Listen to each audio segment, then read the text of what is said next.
This meeting is a meeting of the Board of Education in public for the purpose of conducting the school district's business and is not to be considered a public community meeting. This meeting is an in-person meeting at the location listed above, which is 870 Colfax. An additional live stream of this meeting is available at the following link. Questions may be submitted beforehand to liz.goodwin@bhas.org or presented in person during the public comments section as indicated in the agenda. Board members may be contacted through the emails listed below. Requests for special assistance, including for persons with disabilities, may be sent to liz.goodwin@bhas.org. I call this meeting to order officially at 5:41 p.m. We will begin by reciting the Pledge of Allegiance. I pledge allegiance to the flag of the United States of America and to the republic for which it stands, one nation, under God, indivisible, with liberty and justice for all. Secretary Triplett, can you please call the roll? President Robinson, Present. Vice President Bowen, Present. Secretary Triplett present, Treasurer Creighton, Trustee Rocket Martin, Present. Trustee Doyle, Present. Trustee Gavin. Present. Quorum has been established, Madam President. Next is approval of the agenda. Is there a motion to approve? So moved. Support. The motion has been made by Secretary Triplett and supported by Vice President Bowens. Questions, comments, or concerns? Hearing none. Secretary Triplett? President Robinson, Yes. Vice President Bowen, Yes. Secretary Triplett, yes. Trustee Rocket Martin. Yes. Trustee Doyle, Yes. Trustee Gavin, Yes. motion carried. All right, next up is the Board of Education norms. And now review those.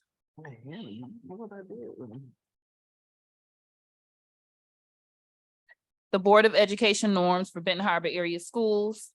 We will treat each other with respect. We will listen to learn. We will refrain from side conversations. We will use our time wisely, starting and ending our meetings on time, which we will do today.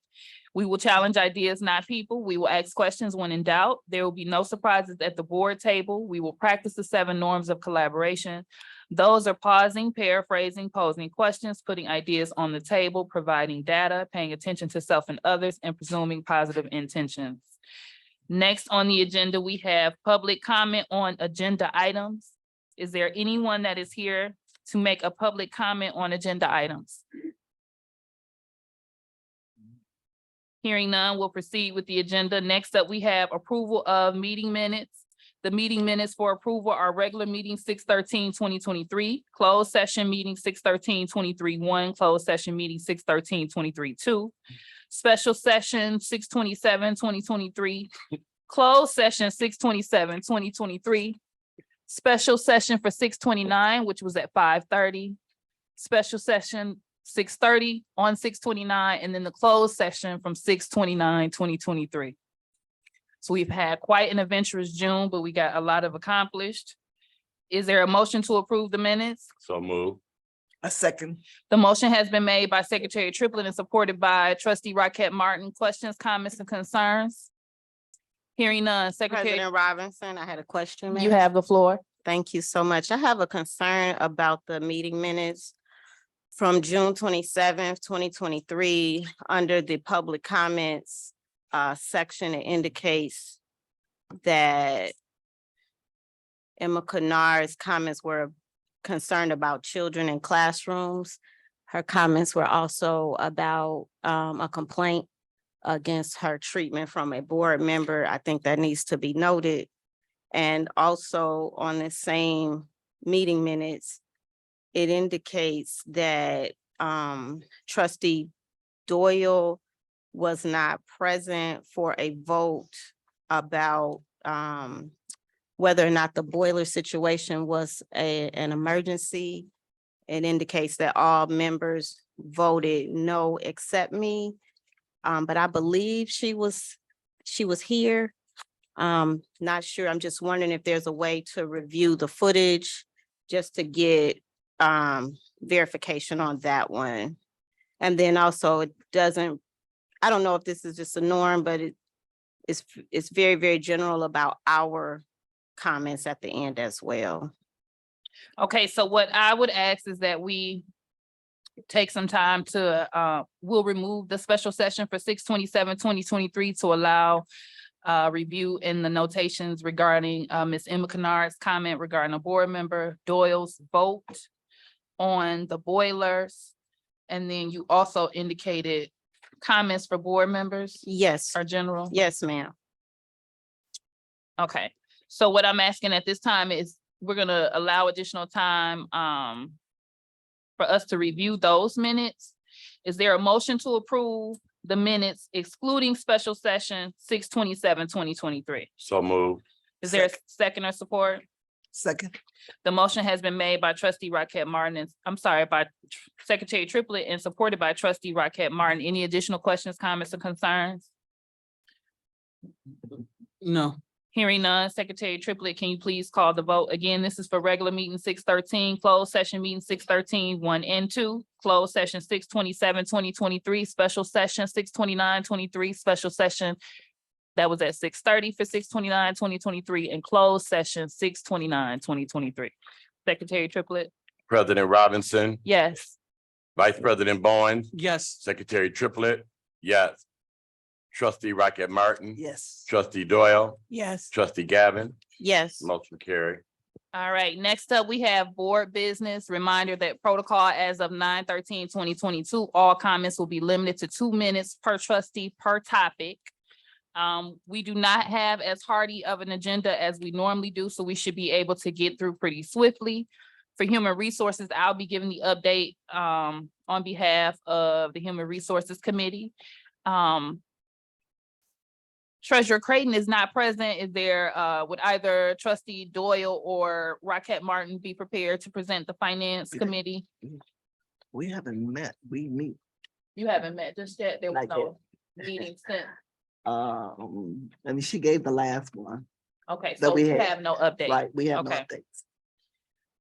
All right, and for human resources, we had a pretty good meeting.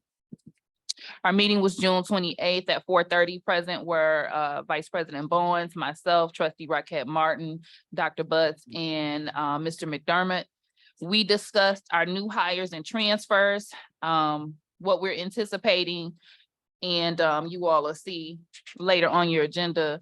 There was an anticipated new hire for Kimberly Glover as Assistant Director of Special Education. New hire for Julius Poole, who is a TNT in the SPED department of the high school, effective 8/21. Craig Clark, a TNT for SPED at the high school, 8/21. And then Candace Caldwell, who is going to be doing teacher in training for fashion design at the high school, and that's effective 8/21. So that's really exciting. I know a lot of you all are familiar with her as an alum and her work. Staffing updates as it relates to facilities manager. At the time of our meeting, there were 7 candidates at that time, and they were in the first round of interviews. The HR audit, we did email this out the evening of the meeting, and we sent you all the proposal that we have from the auditing firm, and asked if there was anything additional that you all wanted to add to that proposal. So if you have not had an opportunity to review it, make sure you do. We basically, the assessment that we got is to right size the district to make sure that there's no duplicate job descriptions, and that we're basically not hiring more staff and paying out more money as it relates to salaries than we need to comparatively to the job duties that we have and the size of our district. So our proposal essentially is reviewing that. You all have that. If there's more information that you would like the HR department to review, please send that to trustee Bowens. And then as it relates to department operations, these are items that are in progress this summer that need Dr. Butt's approval. So there is the Skyward year-end rollover. It's in regards to employee management contracts and assignments, the organizational chart, time off, and calendars for staff and admin. And then projects that we are working on is the rep report, which is Registry of Educational Personnel, the end of the year equipment return and sign out, which is being led by the IT department, the 2023-2024 assignment notices, as well as the 2023-2024 contracts. So that was the update from the HR committee. Any questions at this time?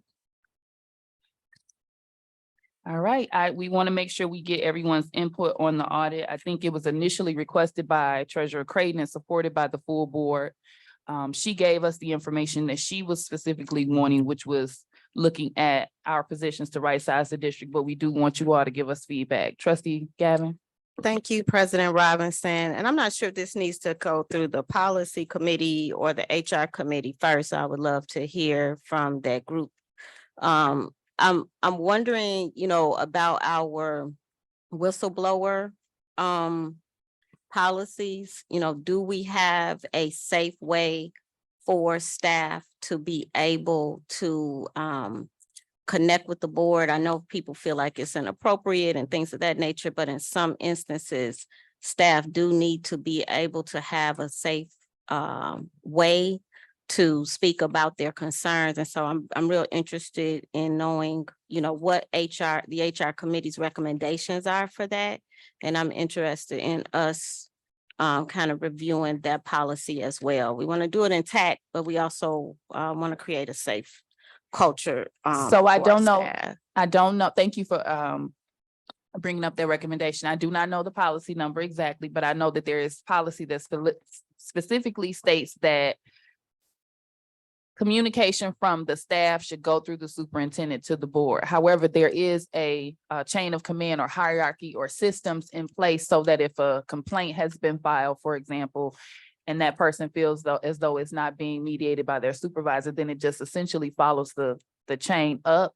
So there are avenues for staff to speak to the board, but we want to make sure that they're following that protocol so that whoever that supervisor is that's in line has an opportunity to resolve the issue that they have. Because what we found often, and I know you found it, is that people would come straight to us and not give administration an opportunity or their principal or whatever, the particular staff that was the immediate supervisor to resolve. But there are some systems in place so that it does get to the board if individuals are unsatisfied.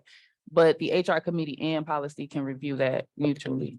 I Secretary appreciate Triplett. that. I had one more question. And Yes. it was regarding exit interviews. I know that we mentioned it, maybe a long time in the past, but I'm wondering, I've heard about people who were not even offered an exit interview or who wanted to do one.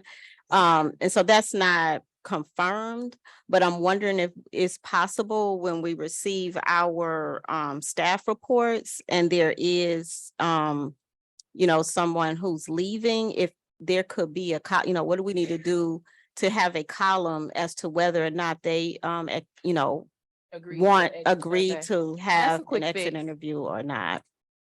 So if that would be collaboration between Mr. McDermott and Liz for the reports. What she essentially is asking is just another column when there's a separation or resignation that indicates whether or not the person chose to do an exit survey. And it's twofold, Right. Trustee Gavin. They have to agree to do the survey, and the second part is they have to answer whether or not they allow the board to see it. Right.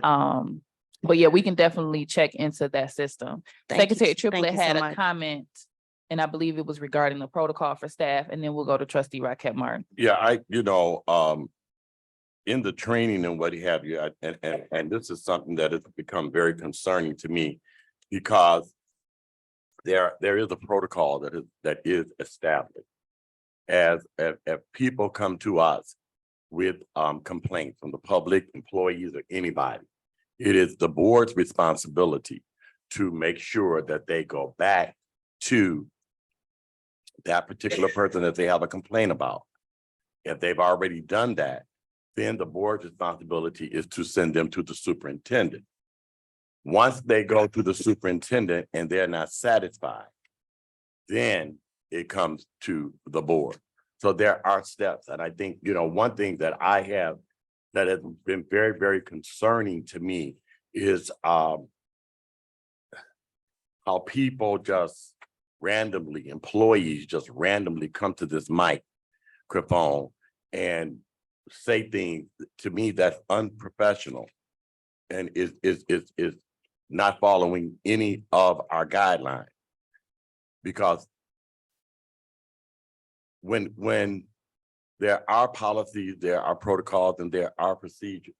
And so it just seems like, and there are people that are talking and leaking and sending information to board members and having conversations with board members. But our responsibility as board members is to make sure that those individuals go through the proper protocol, because those same people that come up to this table or come up before us to say those things or talk to us privately, those same people, if they get mad at you, they'll turn against you as well. I've seen it down through the years, and I don't expect anything else to change.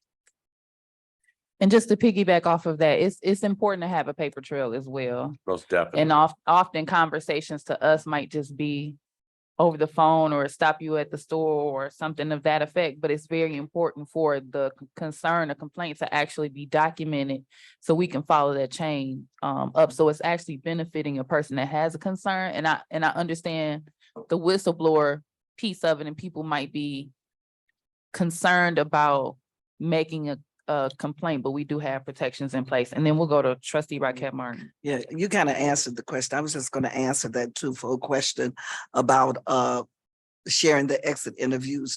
We have shared all of the exit interviews that we have gotten and we're permitted to share with the board. So if you don't have them, we can get them to you, Trustee Gavin. Those that we have so far. And there are protocols in place for whistleblowers too. That's federal law. So I believe it's federal law, state law, or some law that, there are no repercussions can really happen to you because you whistleblow. So that's in place and nothing else is. And while we're on this topic, Marvin, and my apologies for not calling you by your last name. It's just easier for me. My apologies. Can you do a double check and see when the last time is you sent us some, and if there's been any that we haven't gotten, send it. I know we've had this conversation in the last 2 months, but just in case there's some that we didn't get. And you don't necessarily have to answer me now. You can give us that update in committee. Okay. All right. If there's no other questions, so what I have for HR committee is to review the whistleblower process and that policy, as well as exit surveys. We are going to proceed to the curriculum and SPED update from Chair Triplett. I have not been in a meeting with from the curriculum department. And so I did meet with Dr. Butt, and we will definitely put our protocols in place moving forward on how that committee will operate and go forward. All right. Trustee Gavin, is there anything additional you want to add? No, just looking forward to when we do meet again. I love our meetings. I do too. I was going to say, I can't remember the last meeting I was in. I thought it was just me. So thank you for letting me know my mind and skip a beat. Okay. So we will give you all an update as soon as we are able to get together. Next, we have Chair Triplett for the facilities update. Facilities committee meeting was a very good meeting. We covered a lot of areas as it related to our boiler, our master plan update, facility lease and services renewal contracts that we have that need to be taken care of. Thank God they're not urgent, like we have to have them today, or these leases will be in violation. So there were a couple of leases that we're discussing, talking about renegotiating and looking at some of the terms and what have you of the contract, since they have not been revisited in a minute. Just like things have gone up, our negotiation in our contracts with First Student, Tri-County, Intercare, and Sodexo, there are some things that we want to investigate, and before we bring it before the board and share our concerns with the board and our questions with the board as it relates to renewing these contracts. There was information given on the facilities manager position. I did request, because this is a very, very important position with the work that we have, the upcoming work that we have as it relates to our facilities, as it relates to our boilers, that I think that would be more, I would like to get more information. Who are the candidates and what people have applied, if they've interviewed already, just to give us some type of background on what's going on in that position. As it relates to the work, question was asked, do we have a summer plan? And I was very appreciative with what Chief Corson presented as it related to what's going on with our the first phase of our summer plan. They are doing intensive deep cleaning of our buildings. And last year we ran out of time, but that won't be the case. The schedule is in place, despite not having having a facilities manager in position. So they are doing deep cleaning. We will have walkthroughs so that we can see what has happened in these buildings that have already been deep cleaned. And then after summer school is over, you'll be able to go into those two buildings and make sure. So the second phase of the deep clean is intercare, the rec center. So they do have a plan of action in place as it relates to our facilities being clean. There's an update as it relates to the storm drain update. And I'll have Mr. Corson, when he give his report, to give us more information on that. And also our technology upgrades as well. We also discussed our contracts, and the question was asked, how many contracts do we have? What are the contracts? We need that information presented to the board in its entirety so we can see how many situations that we're in as it relates to our facilities. Something was sent out to you all to look at. GMB gave a boiler presentation, and we have not selected anybody to do this. We do have another group that's coming in to give a presentation before we bring the recommendation to the Board of Education, but we wanted you all to have an opportunity to look at it because there's a lot of concerns that you all have, a lot of concerns that I have as it relates to timeline and how this whole entire process looked. And it's been absolutely amazing to get an understanding of what this really, really takes and all of the steps and the length of it. And so if you watch that, you will get a general idea of what it's really going to take to do this. And so our closing of this presentation, it was simply this. We have people in the state of Michigan, but we're not just bound to the state of Michigan. And so that was brought up to the table, but we need to move, and we need to move quickly. So we're working on this, and hopefully we'll have something concrete to present to the Board of Education and to the community. We've discussed all types of situations as it relates to if it starts in the fall, what will have to happen with students have to be moved, and certain sections of the building will have to be closed off. So we're having some great conversations. And so if you get time, please listen to it. To all of my colleagues, take some time and listen to it so you can get some understanding of what's really, really going on as it relates to the border. So again, we closed out in a good manner. Just want to take this opportunity to thank Dr. Butts and Chief Corson on the work that they're doing in this particular area. So that's basically our report for facilities. Thank you. Are there any questions for Secretary Triplett regarding the facilities update? Trustee Gavin? Thank you, President Robinson. First of all, Secretary Triplett, I want to thank you for sending that video. That is very, very helpful. I guess a couple questions. One is that something that only the board can review, or is that something, Because that's the type of information that I would have wanted to be presented at the special meeting on the boilers, right? So, is that something that the public can review, or is that just, kind of private information for the board? That's the first question. Yes, so since we have not made a decision, we still have openings, RFPs. This was just one presentation that came to us. So we wanted to give the board an opportunity. That's why we chose that segment, just to see what the process could possibly look like, to give us some prior knowledge before we go into decision making. And then once we go into decision making, then we'll go forth with the community or who we chose and what have you like that, because we really have to move quickly so that we can, from what they're saying and what you saw, this can be a very long process, but we're definitely pushing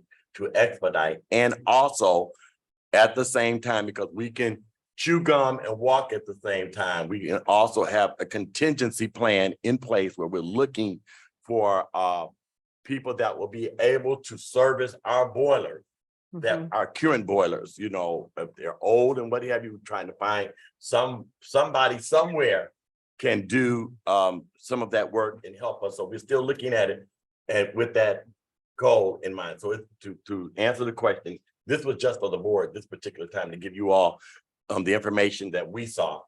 And then when we get ready, there's another group that's going to present, and then we're going to bring it before the whole board and everybody will get a chance to see it and make a decision. I forgot my second question, but thank you. Thank you for that. And I really would appreciate if you guys would Hopefully it'll come back to me. Yeah, y'all look at the video, because this is a concern with each one of us. And it's a serious concern for our community and for our children. I know what my question was. Okay, so this company indicated, so we have information in terms of what the status is of all of the buildings and what the estimate was back in 2017. And so I'm wondering, can that information be made available to the board?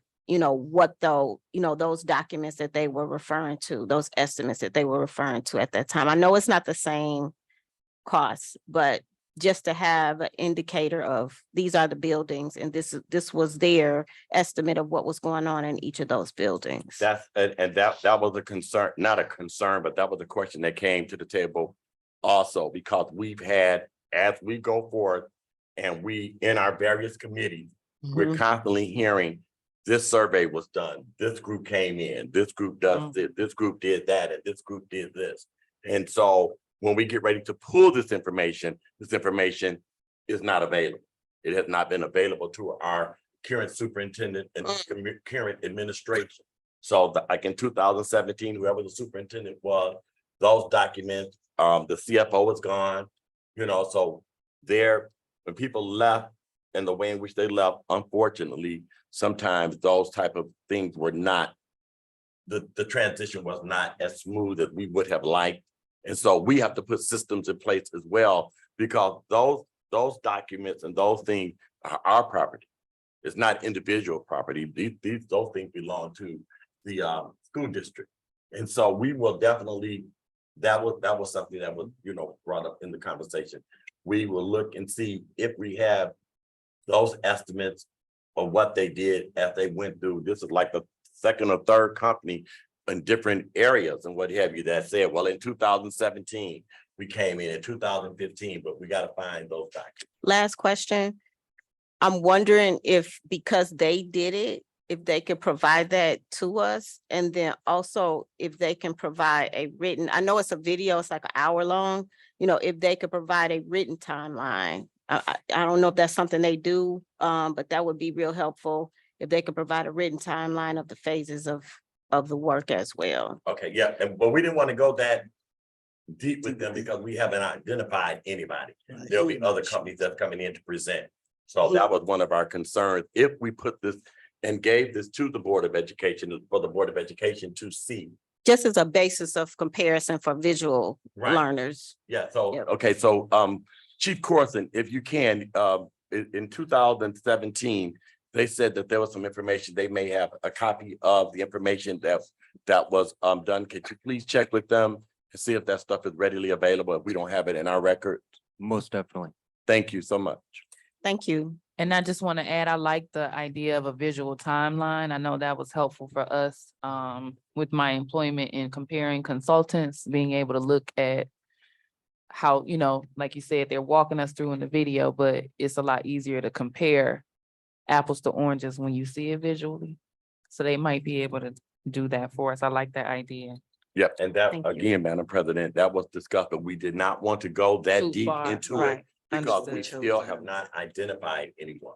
I asked for this for my colleagues so that you guys could It's just get appreciated. an overview Mhm. of what it looks like. And I think many people are saying the same thing, but you know, we're looking for a shorter timeline if possible. But if not, then we'll have to have a contingency plan in place. And I think when we do that, that's going to call collectively for the board in its entirety, so everybody can have their voices at the table.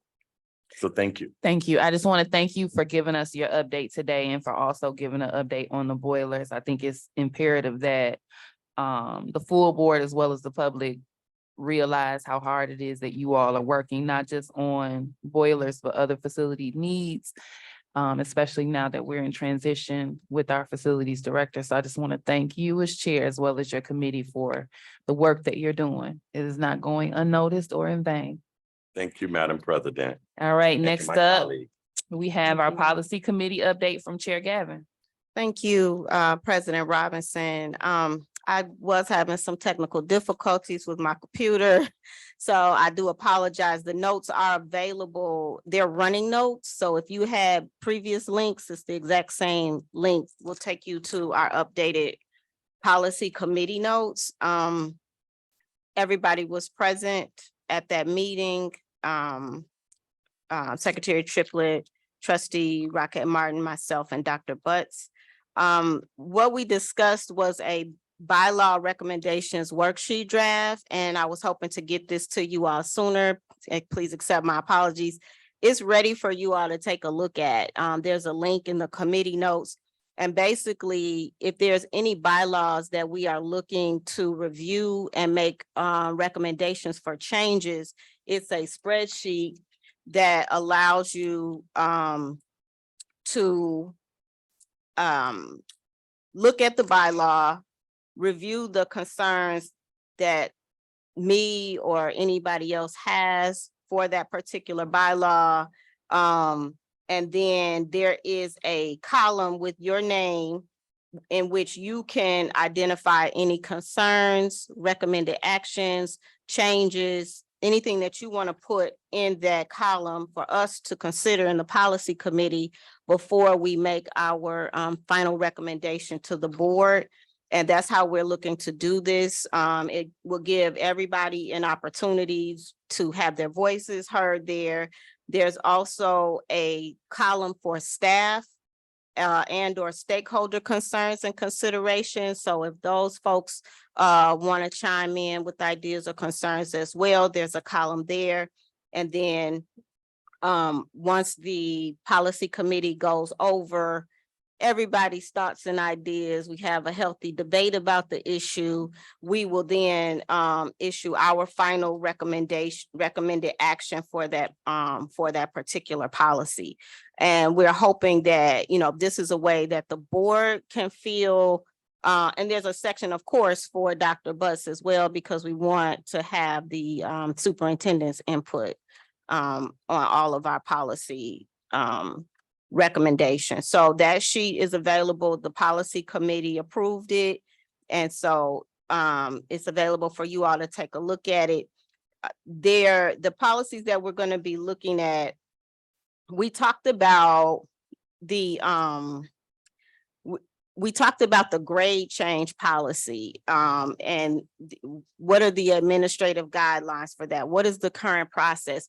You know, if someone is wanting a teacher to change grades or anything like that, what is the process and the policy for that? Just so that we can make sure that we're doing it the right way. Right. And so Dr. Butts has done some research on that. We're going to look at the current policy, and then we're going to kind of figure out how can we make sure that this policy is protecting students, protecting teachers, protecting everybody, just doing it the right way. So that's a important concern for us. We want to move in integrity in that regard. We're going to be reviewing a couple policies today, first and second time reading. Dr. Butts is going to said he's going to check into whether or not we have to do a second reading for policy changes. And then what I would like you all to take a look at in terms of policies that we're looking at is public participation at board meetings. How do we want to make sure that we are really engaging the public in a way that their voices are heard? So there's some ideas around that. Student body representatives, how do we want to involve our students on the board, their voice? And then how do we develop a more democratic system of adding items to the agenda? So those are the first three items that we're going to be using that spreadsheet for. And now I will go on to I guess I should see if there's any questions before we go on to the actual readings of the 1, 2, 3, 4, 5, 6, 7, 8 policies that we're looking to update.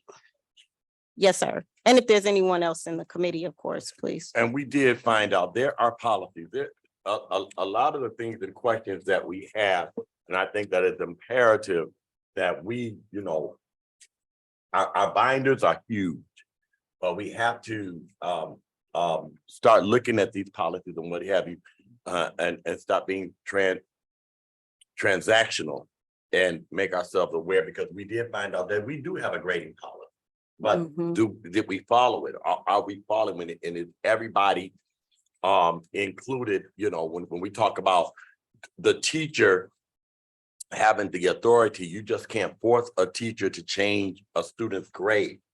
The principal does have some power within that process, but that right there is a very sketchy area.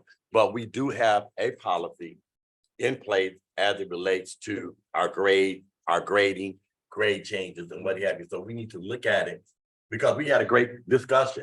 And it was good to know that we did have those policies. We have some great policies here at Benton Harbor Area Schools.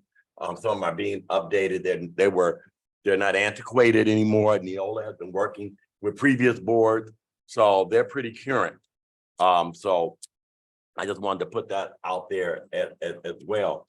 And then to be inclusive for us, we're talking about our policies and what have you, and getting input so that we can move expeditiously. I like the way that we're moving. We're getting our readings done. Our chairman does come prepared when we have our policy meetings and what have you. So that is that's very much appreciated. Thank you. All Thank right. you. You still have the floor, Ms. Gavin. Thank you so much, President Robinson and Secretary Triplett. So what we have here now is the first reading of policy 9700.01 and policy 8305. These policies pretty much are just speaking to copy, advertising and commercial activities. There's not really any big changes in this policy. It's mostly, just commas, adding the word "and." There's nothing major to review. So we accept this policy as is and recommend that we go ahead and accept those grammatical changes. Policy 8305. Information security, pretty much the same thing. It's really just they've just really corrected some grammatical things. I think our excitement is going to be when we get into the bylaw changes that I discussed earlier. These are just policies that Neola is recommending changes in terms of semantics, really. So we didn't recommend any changes, major changes to those policies. And then the second readings, we've pretty much discussed. What do I just name them? policy 1615, policy 3215, policy 4215, policy 5512, policy 7434, policy 8300. We've already discussed the recommended actions for those, and we're just looking for you all to approve them so that we can go ahead and move forward with those. Any questions? Did anyone have any questions or concerns specifically regarding the second reading? All right, hearing none, you all can proceed with staff report S1, and I don't know if Dr. Butts would like to present it or if Ms. Gavin would like to. I yield to Dr. Butts. Okay. You have the floor. Thank you, Chairman Gavin. Reason for board consideration for the Benton Harbor Area School Board of Education to review the updated Neola policy adoptions as listed below. Facts and analysis. Twice a year, Neola sends out new and or revised policy to school districts. Central administration reviews them and then notates their suggestions. These are given to the board for review and for approval. The following policies are recommended for revision: administration policy 1615, professional staff 3215, support staff 4215, students policy 5512, property policy 7434, operations policy 8300. Policy for reference 0131.1 bylaws and policies, strategic plan reference, facilities operations. Benton Harbor Area Schools will develop, implement, and evaluate a fiscally responsible plan that will ensure physical and psychological safety. Recommended action that the Benton Harbor Area School Board of Education votes to approve the Benton Harbor Area School revised Neola policies 1615, 3215, 4215, 5512, 7434, 8300 as presented. All right, is there a motion to approve staff report S1? So moved. I second the motion. The motion has been made by Secretary Triplett and supported by Trustee Rocket Martin. Any other questions, comments, and concerns regarding staff report S1? Hearing none, Secretary Triplett. President Robinson, Yes. Vice President Bowens, Yes. Secretary Triplett, yes. Trustee Rocket Martin, Yes. Trustee Doyle, Yes. Trustee Gavin, Yes. motion carried. All right, awesome. So thank you to the policy committee for the work that you do as well and updates. May I that add you- one more thing? I'm sorry, You sure President can. Robinson. It's on the notes. I just forgot to mention it. I know that there were a lot of community members who want to be updated when there is a board meeting. And so we did pass a policy that the superintendent's office would add those people, those community members to a Google Calendar invite. And we discussed that issue. He said that it is a capacity issue in terms of staffing. So they do want to follow through with that. And so hopefully when we hire correct me if I'm wrong, Dr. Butts, when we hire a director of communications, that person will be responsible for making sure that that happens moving forward, and it will be included in the administrative guidelines. Communication specialist. Communication specialist, my apologies. Is that communication specialist? So once we hire a communication specialist, that person will be responsible for making sure that the public, when they request, are added to a calendar invite for our board meetings. Reminders. Okay, thank you.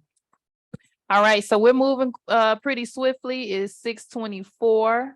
We've shaved off about 20 or 30 minutes that we normally take on committee reports. So thank you all for moving through swiftly. Next, we have the interim superintendent who has been voted for approval as our superintendent. Dr. Butts is going to be giving us his updates. Those are business and finance, followed by partnership agreement, and then the strategic plan update. Dr. Butts. Thank you, Madam President. I'll start off with the business and finance update. I'll defer that to Ms. Molly Vincent.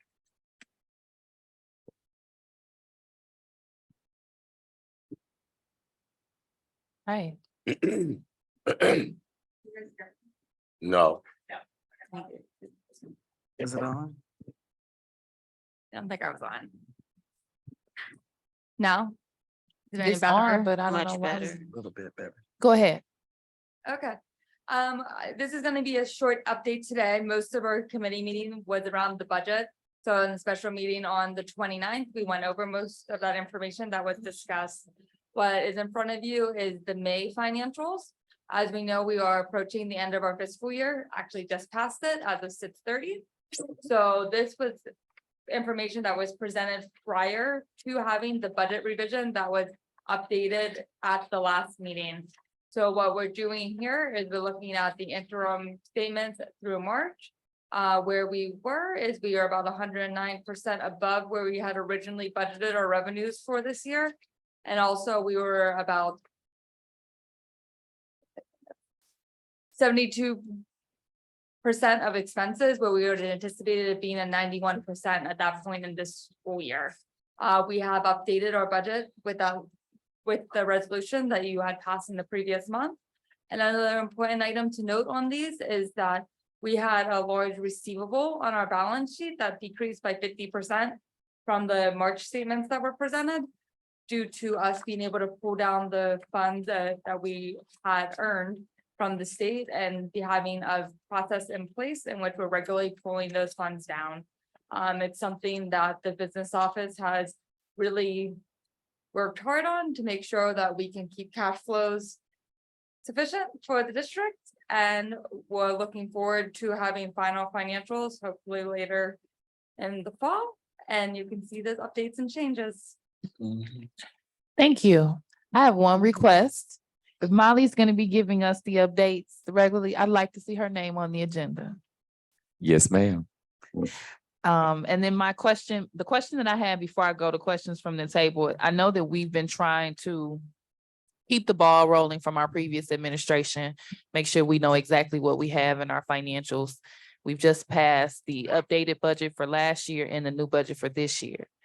My question is, when should we anticipate that we're going to have monthly budgets returning to the table? Because we haven't done that monthly in quite some time, and trying to give you all the time to reconcile our records. So I'm just wondering, when will the monthly budgets be returning to the board table? The goal is in this upcoming finance committee meeting, we will be presenting formats in which the members of that committee can agree to what we want to look at, what we want it to look like moving forward for the August meeting. If we come out of that meeting at the end of the month in agreement, we can have updated budget to actuals, if that's the level that is best chosen by that committee that you'll see in August, which would be the June financials. Okay, and then my follow-up question to that is, when we do get those monthly financials, are we gonna get them from each individual month that we've missed? Or does the year-end budget that we approved rectify those individual budgets? I'm gonna defer here. So what you'll get in the beginning, in August is what we give moving forward. So what we're trying to do is come up with a format that will be easier to read. It was a request that it'll be so that everyone can have a general understanding of it. So at our August meeting, the June meeting summed up the closing of the budget. The August meeting will be the first one for the beginning of the new school year. Okay, so I understand that. But what I'm attempting to ask, and I think you've answered it, is whether we need to go back to the months that we did not do an individual budget and reapprove what those actuals were, or are we safe with the fiscal year ending budget that was approved? We're safe with the fiscal year Okay, ending. double budget check approved. that for me. I will. I'm not saying we're not. No, I I got believe you. you are. But I just want to make sure, and to just give finance committee that update, and then we'll be looking forward to the individual reports. I just want to make sure that we're not missing a checks and balance that has to happen because we're working on reconciling. Any other questions? Secretary Triplett. And I don't know, I think that in order for us to be able to say that June budget is what was presented at the end of the year, you had to do in your research and what have you, as you were pulling our books together and pulling information together, it had to be done monthly. There has to be some type of documentation. So I guess that's what we're requesting. We should have that, that should be a part of what you've done with your work. In order for you to give up the grand total, you had to go through and reconcile those past months and what have you. But I'm just in layman terms. Okay. And I appreciate what you're doing. Feel comfortable right now with where we are. Our chairman of our finance committee, again, does an amazing job. in prompting and what have you, and working with this team. But in layman's term, what would you say the state of the district is as it relates to our finance? So I think right now we're in a very unique position in that we have the influx of ESSER funds that we are spending down. Where we are is we have a healthy balance to move forward. What we are always looking to is sustainability for when those funds run out. Right now, it's not, Van Harbor's not alone in this it's, I'm gonna call it a problem. But it's a good problem to have, and that we're building a fund balance so that we can make strategic plans and strategic moves to spend the money down in a matter that we're not gonna be in the red again in 2 years. And that's where we're trying to be very intentional about our spending. And with the master facilities plan, with our agreements, we're making sure we're really looking at a lot of things. I think starting with the HR report and right sizing the district, these are very conservative, fiscally responsible moves that have been led by this administration and with your leadership. Thank you. Thank you. Thank you. Trustee Gavin. Thank you, President Robinson. Thank you so much, as always. I have a couple questions. One, I had mentioned some type of cost analysis if we were to look at the possibility of a 15 max student per class. Like what would the cost of that be? So one, is it feasible to receive that? And then two, couple questions. Two, I know that I believe the state has passed a new budget, and I believe that there has been an increase, even though they did not yet forgive our debt, there's been an increase, I believe, in at-risk funding in some other areas. And I'm wondering if we can, do you have any data on that in terms of what that means for us? Does that increase this number or anything like that? I can get it. So with the end of the year budget, that was the 2 million that we put in there that we estimated to get in from those fund increases. So that's why we were conservative, to make sure we were intentional about the sustainability. So those were taken into account. Okay, awesome. In terms of your first question, that was presented at the last finance committee meeting, so we'll go through that same process, and it can be something that we talk about in the upcoming months. Thank you so much. The last question was Munitrex. What is the possibility, like how soon could a community member or a board member go to Munitrex and drill down to the penny, cheerleading skirts, $500 spent on cheerleading skirts? Like how soon could like that type of real-time information be available? I know a lot of those reports are generated based on the audited financials. So some of that is a little bit time bound with our audit. Some of it is not. I think with the current state and especially with the communication specialists we've been speaking about, we hear that it is a priority. So we will do what we can and hope that by the fall, we have a good plan to have it regularly updated. So it's not something that we are panicked about doing it once a year. That just becomes part of our normal processes. And I know that's the information that we want to get out there.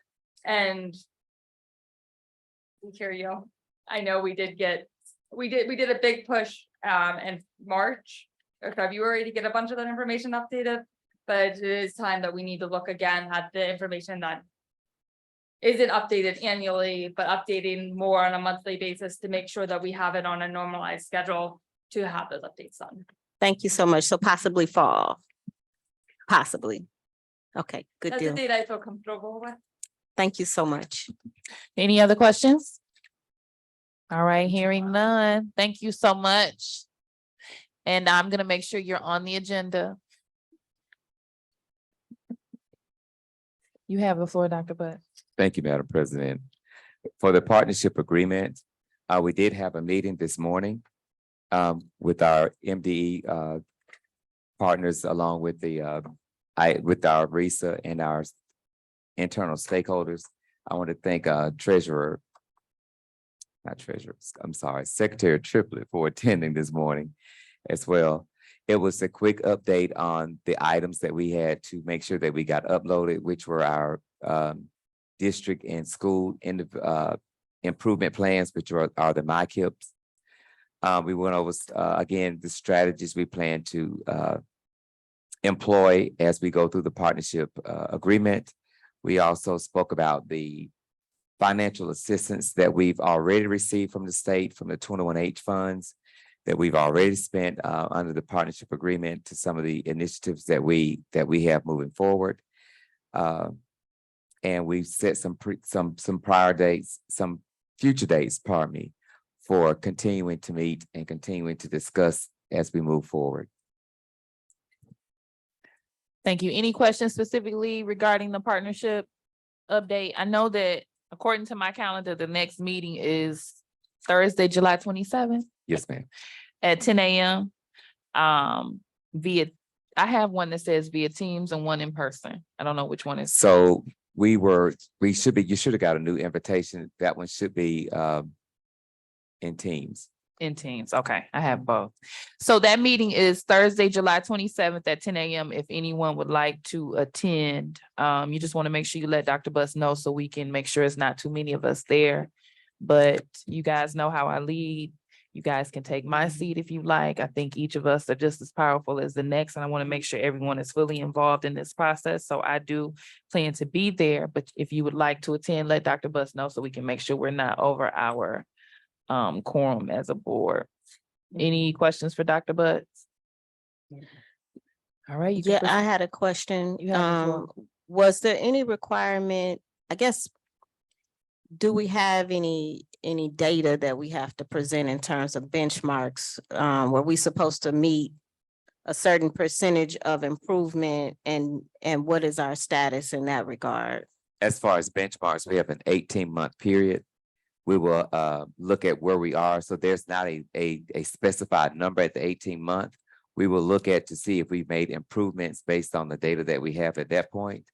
At that point, we'll make some necessary adjustments, whether it be financial, whether it be the curriculum, whether it be whatever that we need to make adjustments on, so that when we get to the 36-month ending point, there won't be any surprises, and we will not have recalibrated to adjust for any changes that were necessary during the process.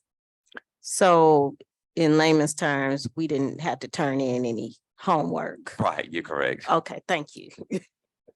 Secretary Triplett. Yeah, I'm gonna be brief with that. That was one of my questions too. And she assured me in her conversation that this partnership agreement is not structured like that. Like you have to have these documents, this document, those documents. What we have said that we're going to do in 18 months, and I did ask, and I need that information, we need that information, because it's such an odd, the way in which it started, when it actually started, when we actually came into it. What is the actual 18-month date? Checkpoint. The checkpoint of 18 months. So what she said, Trustee Gavin, was, and what was discussed today was this. In 18 months, we have given them what we want, what we need, what we're doing, and then our district will present. It could be in PowerPoint presentation or whatever, but they will present to them and present to us what we said we would do and where we are as it relates to what we're doing. So then they will then give feedback to the Board of Education. And what I got out of this is that our focus and attention need to be directly on our employees and our central administration and this leadership. It's not, we're accustomed to, okay, what the state doing, they check it, if they don't do this, they're gonna be closed down. It's not that, but what we must inspect from my visit there is that our team does what they say they're going to do in a timely manner, not missing deadlines or anything everything that we said we're gonna do, that we're gonna be on point. So I would like to share that with the board, that's the piece that we need to be monitoring and watching and making sure that in place is what we said we were gonna do. Dr. Butts and his team doing the work and making sure that it's done. Thank you. And I also like to add, in case you guys didn't notice it, there is a requirement for the board for training. So many trainings that we have to attend, and I know we normally utilize our retreats to do training. It's quite a bit of team building that we need to do, but I will be looking for other useful trainings. You guys, if you want to go online and look at some of the MASB trainings that they have, that we can bring in and everybody be at the table at the same time and hear the same information. Those are trainings that can actually apply to the partnership agreement education that we have committed to getting as well. So there's no other questions. I'll allow Dr. Butts to proceed with the strategic plan update. Thank you, Madam President. As far as the strategic plan update, it coincides with the partnership agreement because our partnership agreement, as I've stated on a number of occasions, we built it off of the strategic plan so that we wouldn't be duplicating work. So we're right now, as we stand, we're right on point with our strategic plan moving forward, which will cover the first 3 years of the 5-year plan. Thank you for that. And I know that they are, okay, thank you. I'll pause. I think Trustee Raquel. Yeah, I just wanted to ask you a question. The trainings that the school board has to do, is that within that 18th month period also? The 36 month, 36 months, Mhm. okay. but we need as much as we can get Yes. as a collective board right now. So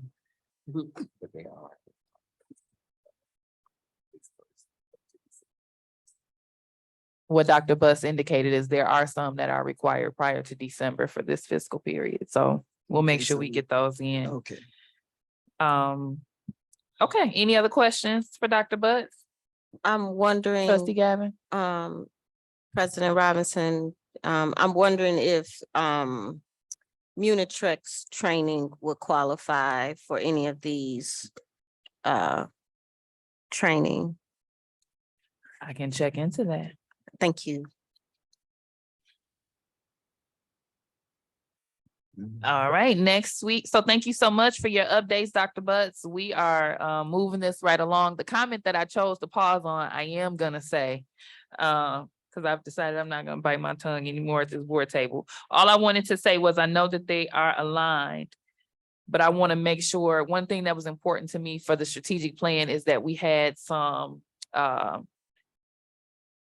what benchmarks, certain points where we wanted to make sure that we were hitting certain expectations. And I know that the partnership agreement, they've kind of merged together. And I know we have this 18-month deadline that we're trying to meet, but for me, what I've learned is it's important if you're doing something quarterly or every other month where you can say, we've accomplished this much so far. And if we can try to get those quarterly checkpoints, like I know we get the updates as far as the meetings and then the strategic plan update kind of merges in, but I want for us to be able to visually see where we are as it relates to the strategic plan and the partnership agreement. I don't want for this board's term to leave and nothing on the strategic plan has been accomplished. And not that I believe that that will happen, but I just want us to be looking at that intentionally, at least a quarter, so we know where we are. Thank you, Madam President. I'll assure in the future that you have Thank all the you. visuals that you need. Thank you. I've been talking about them benchmarks forever. Yeah, and I think that's our role and our responsibility. We must inspect what we expect. And so we just can't just say 18 months. Because when you go into those meetings and you sit in those meetings, there are things that I heard today that I, in turn, will have a conversation with the superintendent about some concerns and what have you. So they're the state and they're trying to assure us that it's not like from the past, but we must hold people accountable at this Board of Education on all levels of what is being presented. We cannot have mistakes and things presented to as a representative of the school district. So again, that's a part of our responsibility, I think, as a board, Madam President, and thank you for framing it. Thank you. All right, thank you, Dr. Butts. We're gonna move this thing right along with Student Support Services update. Chief Corson. Thank you very much. Are Can't you hear able you. to hear me? No, Are you able to hear me now? yes. All right. We will continue the fast pace as many of the updates that I have are very much reflective of what our chairman of the facilities committee has already given you updates for. But phase one of the summer cleaning has been underway, and I would like to commend our custodial department because they have been doing a phenomenal job. And I look forward to being able to take members through the buildings to see the work that they have already been able to accomplish. We are starting to work on our second phase, which is partially encompassing other updates to the facilities, including improvements to our cafeteria areas. We have made some updates to our fire suppression, and we are continuing to make sure that our buildings are safe for our students to be in. So we are continuing to make sure that everything is updated and certified as far as our extinguishers and those regular maintenance items.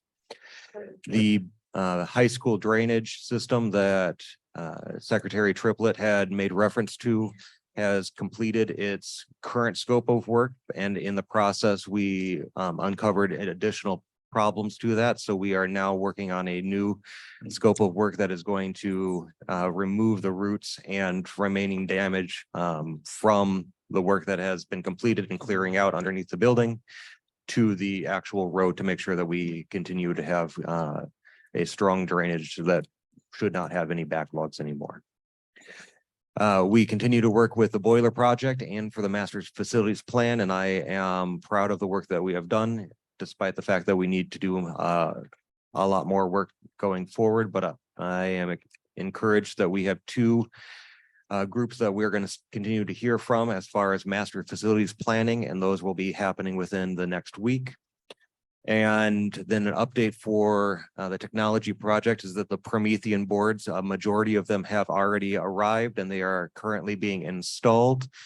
I am really proud of the team and want to highlight that the technology team has student workers this summer to help with this project. I like that. And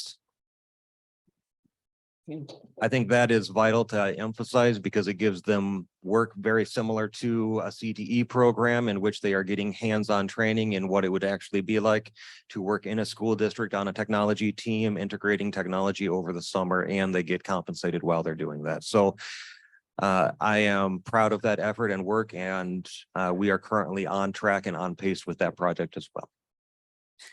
Thank you, Chief Corson. Any questions or comments? Secretary Triplett. Those students are all Benton Harbor Area School students. Those students right there are Benton Harbor area school students. Thank you. Any other questions, comments? I just want to say I love that.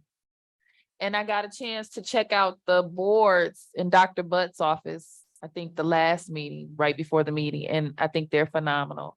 And I'm impressed that we have them as a district. I think that's probably some top quality tech. And I'm not sure how many other schools have them around, but I'm really excited that Benton Harbor area schools has them. So if you all have not had an opportunity to see them in action yet, Dr. Butts does have one in his office and it's amazing. So thank you for your efforts as well. Any questions for Trustee Rockette Martin, and then Trustee Gavin, was your hand raised? I can go after. Okay. I was just wondering, how often do we do it, the staff appreciation from your place? Are you talking about the custodial of the month that we were talking about in previous months? Just or- in general, is that something we're gonna do every month or just every now and then? So the custodial of the custodian of the month is something that we had been doing since the custodial department is in a different formation during the summer. Mhm. We have opted not to continue that for these 2 months, 2.5 months, but we will be bringing it back during the school year. Okay. Did you have more? Go ahead. I'm not sure if you were done or not. Yeah, I'm done. Okay. I was kind of just. Trustee Gavin? Thank you, President Robinson. Thank you, Mr. Corson. I'm not sure what happened, but I know that, first of all, I'm always happy to see students at work. Like, I love that. Um, there was a time when in this reporting, there was kind of a report of X amount of help desk tickets are, have been submitted. X amount of help desk tickets have been, satisfied, just so that we can have an idea of the flow of, these issues being addressed and like kind of how rapidly they are being addressed and what's outstanding. Just wondering if it's possible to kind of have some type of visual reporting of that. And then also, I'm gonna go back to it and I'm gonna say it, the girls' bathroom. Is that, has that issue been rectified? I know that guys have these urinals and they're all over the place with everybody, but girls aren't like that. I don't understand why the guys are personally, but girls really are not like that. They want the door closed, they want it locked. So I'm just wondering, what level of priority is that for this summer? So it is a very high priority on my list right now. We did go through and walk through with the current maintenance team that we had, and we walked through, I believe, last Thursday. And it was a question on my list because it seems that the state of the girls' restroom across the district were in a much harder or rougher stage. And I didn't understand why that was the case. So we are working to address that. We do not currently have a hardware provider, so we are working on making sure that we have a hardware provider to be able to do updates to those stalls and stations and make sure that any damaged equipment is also being addressed so that we are able to lock doors and have privacy and ensure that all of your concerns are addressed. Thank you so much. I'm so glad that that's back on the list as a priority. And just, just a comment more than anything, I know that you are wearing that student support services. There's so many different departments that fall under that. And so I'm just hoping that we as a board can possibly come up with the reporting tools that we need so that we can just kind of get a better pulse of what's going on, whether it's discipline, technology, facilities, just a better pulse of what's going on and how we're progressing in the district. So thank you so much. Did you already speak, No. Secretary Triplett? Yeah, and that was one thing that we discussed in our meeting as well with, as it relates to facilities and student services, that we might need to name that committee, facilities and student services, so that we can do those types of things. I mean, be able to discuss in depth, what needs to happen and, what his work actually looks like. But you asked the question at the beginning, we talked about the help desk ticket. That was another thing that was discussed in our meeting, and that we were requesting that is something that is presented to the board. And that was some of the information that was used when Chief Corson had to step in and take the lead as it related to the facilities director vacancy. So that's one of the things that is on their list. All help desk tickets and what have you in the summer is a priority to make sure that is completed and done before we go back in school. Thank you. So I have a suggestion. It might be helpful to have one of the students take you on a tour through the building and show you what's wrong. Because we don't see what they see every day. And they'll probably pinpoint things that we never pay attention to because they see it in there. They're living and breathing in it. The other is a request, and it may already be, you may already be planning to do it because I know we do standard, but I'd like to make sure that the facilities committee gets a tour of buildings prior to school opening in the fall. It's already scheduled. Okay. Awesome. Thank you. If there's no other questions and you all in your next meeting, you can also decide what you would like to change your committee name to. Because it is Chief Corson and he has, like you said, quite a bit under him. So if there's a name that's more fitting, just let us know. Come back to the table with that and we'll adjust the name. All right, thank you. Next, we have Chief Batiste Waddell with Teaching and Learning. She's going to begin with the 2023 summer school field trip to KVCC. You have the floor. Thank you. Good evening, everyone. Can you hear me okay? Thank you so much. Appreciate it. First thing that I would like to highlight is our first summer school field trip that took place last Friday to the Kalamazoo Valley Museum and Planetarium, of course, in Kalamazoo, Michigan.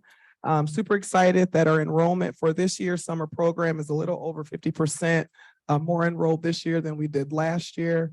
Thank you so much for that. Appreciate that. And our goal is to continue to highlight the wonderful things that are happening for our students so that every summer we can continue to increase and service as many students as possible to get their academics increased as well. So the first thing, again, I would just like to highlight just a quick 3-minute video of our field trip from last Friday. Oh, there it is. Sound, Paul said there may not be sound, so you just have to watch. I can talk through it if necessary. Okay. Got the sound over here. All right. So first off, you just see us arriving. Of course, Miss Hardaway was the reason why we went. That was her daughter who's in control of the department. Students experienced the planetarium. We had 2 different shows. Our kinders through 5th grade learned about dinosaurs. Our 6th through 8th grade students learned about the pharaohs, the stars, and the moon, and everything was awesome. Then they got to explore the Children's Museum and learn about different topics around the museum. Lunch, of course, is always fun. And then after lunch, we continue to explore the museum and experience planetarium shows. But overall feedback from students and teachers, it was a great day, fun day. We were able to take approximately 75 students on this field trip. It was wonderful. And so our next field trip is coming up next Friday. We are going to the Frederick Meyer Sculptures and Garden Park. I might have said that backwards. But again, we are looking to continue to have our students experience as many opportunities as possible, find their niche, find their passions. We want to be a part of that for our students. So just wanted to show that that first field trip was awesome. All right, thank you so much for that. Appreciate that. And then also just day-to-day operations of summer school are going smoothly. We did have a hiccup with our workbooks. There were workbooks missing, but we did have our vendor send us some new things. So a couple of our classroom are missing their BHAS workbooks, but for the most part, all of our students are doing okay and our teachers are too. And just want to highlight again, we have 87 high schoolers here also during summer school, you know, trying to get their credits, and they are committed every day. I see them daily. And it's inspiring to see that they're taking control of their education. Next up, actually, Liz, if you could skip that one, I'll come back to that one. If you could go to the next one, I'd like to speak to that first. That is our, if you want me to move on, do we want me to pause? Any questions for summer school? You can proceed. Okay, thank you. Next report is actually going to be the Growing Our Own Status report. At our last board meeting, there was some concern about our Growing Our Own /TNT program. So I just wanted to highlight the data right now for you. This report was actually presented early spring as well, but I'll present it again because it does have updated information. Not going to go over it in detail, but basically you see that over time, the TNT or Growing Our Own program has been in place for about 3 years. As you look at the different graphs over time, you see the numbers and how many participants we have been able to retain in the program, that have continued in the program, and the different types of programs that we have under Growing Our Own. There are 3 different tracks: teachers in training, those that have at least 60 credit hours or an associate's degree that are looking to obtain a bachelor's. That is the TNT program. We have our teachers in residence, those that hold a bachelor's, but they're looking to complete an alternative teaching certification program. And then we have our UTRP candidates who are obtaining their master's in education. And if you just scroll down to the year 22-23, again, the first couple of years, you know, different leadership was here. So I'm just going to speak to just this last year and going into 23-24. But on page 4, at the top speaks to the amount of teachers that we had in the #Teach program to start the year. There were 3 teachers total. We were able to retain one. One candidate resigned from Benton Harbor Area Schools and the other one transitioned to substitute position. And so we were able to retain one in the #Teach program for this year. For the TNT program, we were able to retain 27 that completed the institute at the end of the year, so 93% completion rate. We are still determining how many of those will be returning to our district for the 23-24 school year. For the urban teacher residency program, again, teachers that are in the master's level program, we started off with 4. There are 4 that continued through that program this entire year, and a couple of them have actually finished, so they're ready to take their certification. The last page highlights where we are currently for the upcoming school year. Currently, we have 36 candidates that are designated to be in the Growing Our Own program. So if you think about where we ended, we were at 29. We're going to 36, but again, still identifying which ones are people that were here and they're continuing on to move forward. Out of that 36, I am beginning to identify which ones will be in the #Teach alternative program, and then which ones will be in the UTRP program. And just to give you some preliminary data, we have at least 4 interested in the #Teach. They're ready to take that alternative quick approach to get certified. And we have several that are looking to get their masters. And when they go for that UTRP program, they do have to commit to our district for 3 to 5 years once they're finished. So we do have several that are interested in that. So just wanted to highlight again the data.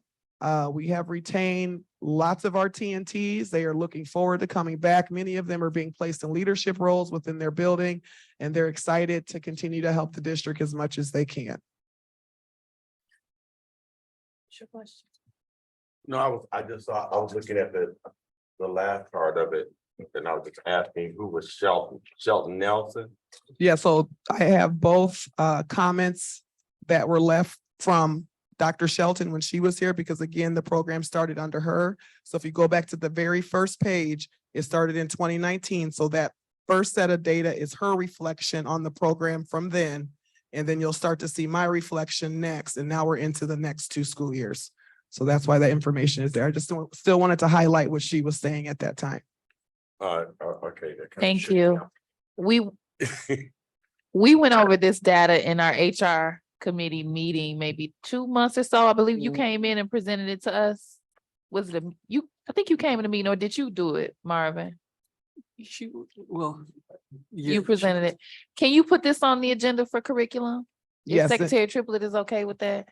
Of course. Okay. We'll be meeting, and anything else you want on the agenda for curriculum, I'm meeting with the superintendent and the chief Okay, related to curriculum thank and my you. team.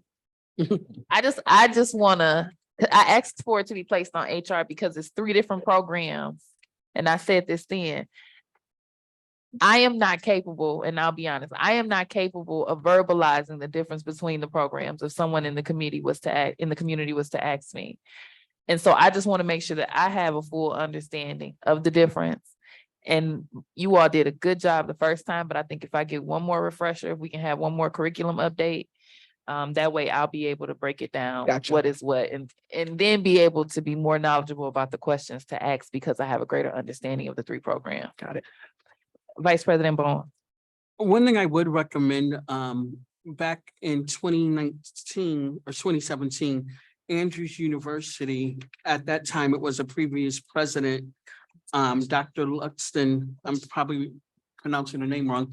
They wanted to partner with Benton Harbor area schools on recruiting some teachers and helping, I guess, students pass the exam or become qualified teachers. I don't think we utilized that offer, and I would recommend that, now it has transitioned. If you need to resend that email or that statement they put out, I can find it and get it resent to you. But I think we need to also follow up on that. I think that could be a win-win situation for some of the staff members. Thank you. Trustee Gavin. Thank you, President Robinson. First of all, I want to thank you for the visual presentation of the field trip. I'm always happy when our students and staff are able to get out of the classroom and go do fun stuff, educational things. I have a question in regards to like, I keep forgetting the name of the new program. I'm familiar with career cruising, but there's something that replaced career cruising. It's like a portfolio program in which students do like a personality test. They, explore the types of jobs that match their personality, and then Is they're it able to, Capstone? what's it Is it called? Capstone? Is it? It's Zello now. Oh, Zello. Zello, yes. Okay, so I guess what I'm wondering is there a way, or are we connecting their work experience, their field trip experience, their doing extra summer school work?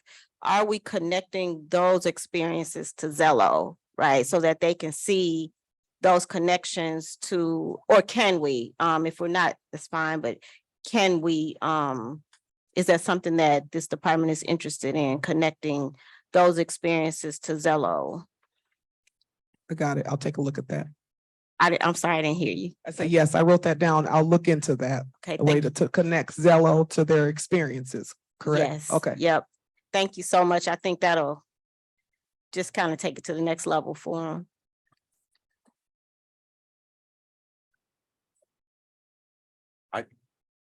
Go ahead, Madam Secretary Triplett. President, this right here is something I think we can get to the Board of Education from our Department of Teaching and Learning. And it gives you like an overview of what this is, the pathway that they have, for teacher in training, teacher in resident, and urban teacher residency program. With our partnership agreement, there's one thing that I know for sure myself, and in particular with this urban teacher residency program, Western Michigan University have reached out on several occasions, only to be rebuffed for whatever reason. In areas of social work, all of those different things that I think that we need to have in place. And I think decisions are being made. It's almost like you're penalized if you're from Benton Harbor and you're participating in any of this type of work. So, I know my alma mater, where I received my master's degree from, Western Michigan, they've been trying for years to establish a partnership and a relationship, and they have a lot of things in place that will really, I'm just sitting here watching. They have loads and loads of free services and things that are available to our school district. And so, as Vice President Bowen said, Andrews has reached out, but Western has as well. And so we have colleges and universities around here like Western and Andrews that we need to pull their resources and bring them apart, bring them into the fold, and then welcome them when they come. So, but yes, this right here is something we can get this to all of the school board members so they can review it. Thank you. Any other questions for Chief Waddell? We also want to note for the record that Vice President Bowens had to step out for a second at 7:09 p.m. There's no other questions. You can proceed with the training Yes. calendar. Thank you. The last thing that I just wanted to share is the 23-24 tentative district training calendar. Again, just in referencing last board meeting, just wanted to highlight that we do have set in place lots of training that will take place from the district level. This again is just district level training. This does not include what the building principals will be doing at their own sites based on their own needs. But again, you can see that really it's all not even highlighted here, because we start with the textbook adoption, the new textbook adoption training July 31st, but then August 1st on, we have what is titled that SPDG is our State Personnel Development Grant, that is through the My MTSS Technical Assistance Team. They are going to be working closely with our kindergarten, pre-K actually through second grade buildings on training teachers for best practices so that we can receive outcomes in our student data. Moving on down, you'll see that we have new teacher orientation. You'll see the TNT / growing our own training dates. You'll see our partnership meetings in there. You'll see our DPP district-wide professional development days that are there. We also have our data-based intervention teams and our multidisciplinary teams. Those are specific again to our lower ed buildings, and we are slowly working up to our upper elementary into the middle and high school over time. But those are data teams that look at data frequently to make decisions about students for MTSS, academic and behavioral interventions. We have our letters training. So again, this is just highlighting that this is the district's training calendar, and these are all of the different types of supports, training that they will receive throughout the year. And again, the principals will, in addition, hold their own training sessions every 10 days based on the collective bargaining agreement. Any questions for Chief Waddell? I think this is absolutely amazing, and I do want to say to Chief Waddell, some of the things that I'm hearing, some of the things that I see, some of the things that are presented. I think that we're headed in a good direction. When I look at this calendar as a novice, I would not know what LPT, RS, DPP, PAPU, KKK, CT. We want to make sure that this is user-friendly, so the acronyms, you all know it right off the top of your head. So if I look at this, I don't know what kind of training you got.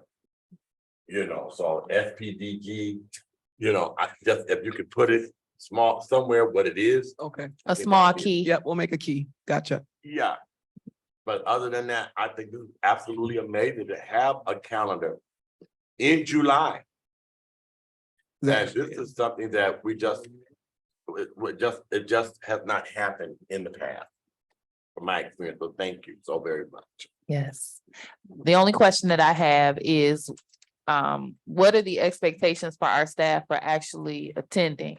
Like, are they required? Is there some type of ramifications if they miss so many trainings? Yes, so I'll tell you, when I first came into the district, we did use Canvas in that way, where if staff missed training, we made a module on Canvas. This year, they were directed to go back to their building principals. If they had to be out, they were absent, they took a sick day, whatever it was, and they were to receive whatever training that was given from the district level. They were to check in with their building principal to receive any feedback that they needed to know to move forward. But looking for the future, again, I think we're going to go back because we are going to be really utilizing Canvas and Google Classroom this upcoming school year. And I think we're going to go back to that model of, if you're not present for one of these trainings, especially DPPD days, that's where we really use that Canvas approach, that we make modules on Canvas that they do have to complete. So yes, they are expected to be there, but they do have, some people have time off, so they're not everybody's always present, but then they are to check in. Vice President Bowen? On the letters training, do you do surveys or the feedback? Is it more of a hindrance? When I say a hindrance, how do I say it? Is it more of a burden, or is it like, what are your staff saying about that? Well, right now, the first thing that they're reminded of is that letters is a part of our literacy grant. And so we have to do that because it's a part of our Michigan Literacy State Grant. And but what they're noticing now, that people that are fully, and no, we have not done surveys to answer your question, no. okay, so my question is, the letters training, if I teach math, I still have to do that with my students, correct? If there's reading and story problems, yes, that would help. Okay. Any other questions? Oh, I'm sorry. Did you have another one? No, so there's no data on the feedback from. No, we did not do a survey, but Okay. we can look into doing a survey. Okay, thank you. Yep. Yeah, I don't know how helpful the survey would be if they have to do it, Well, but I guess it's just, good you to know, get the input. sometimes we look at professional development as is it effective? Oh, I guess my question is Are we just checking a box or is it actual results? correct. Okay. When I'm out Myers and a teacher comes up to me and I say, well, talk to your principal or whatever. What is our teacher saying? How can we better simplify this? How can we improve it? And what is the word on the street? The pulse of the people, the pulse of our staff. Gotcha. Trustee Gavin. Thank you, President Robinson. I'm always in favor of surveys, even if they're short ones at the end of every training. If possible, just to collect the data, know how we're doing, but this is very helpful. Thank you for that. And I also want to thank you for that report after, I share concern about the retention of the teachers in training.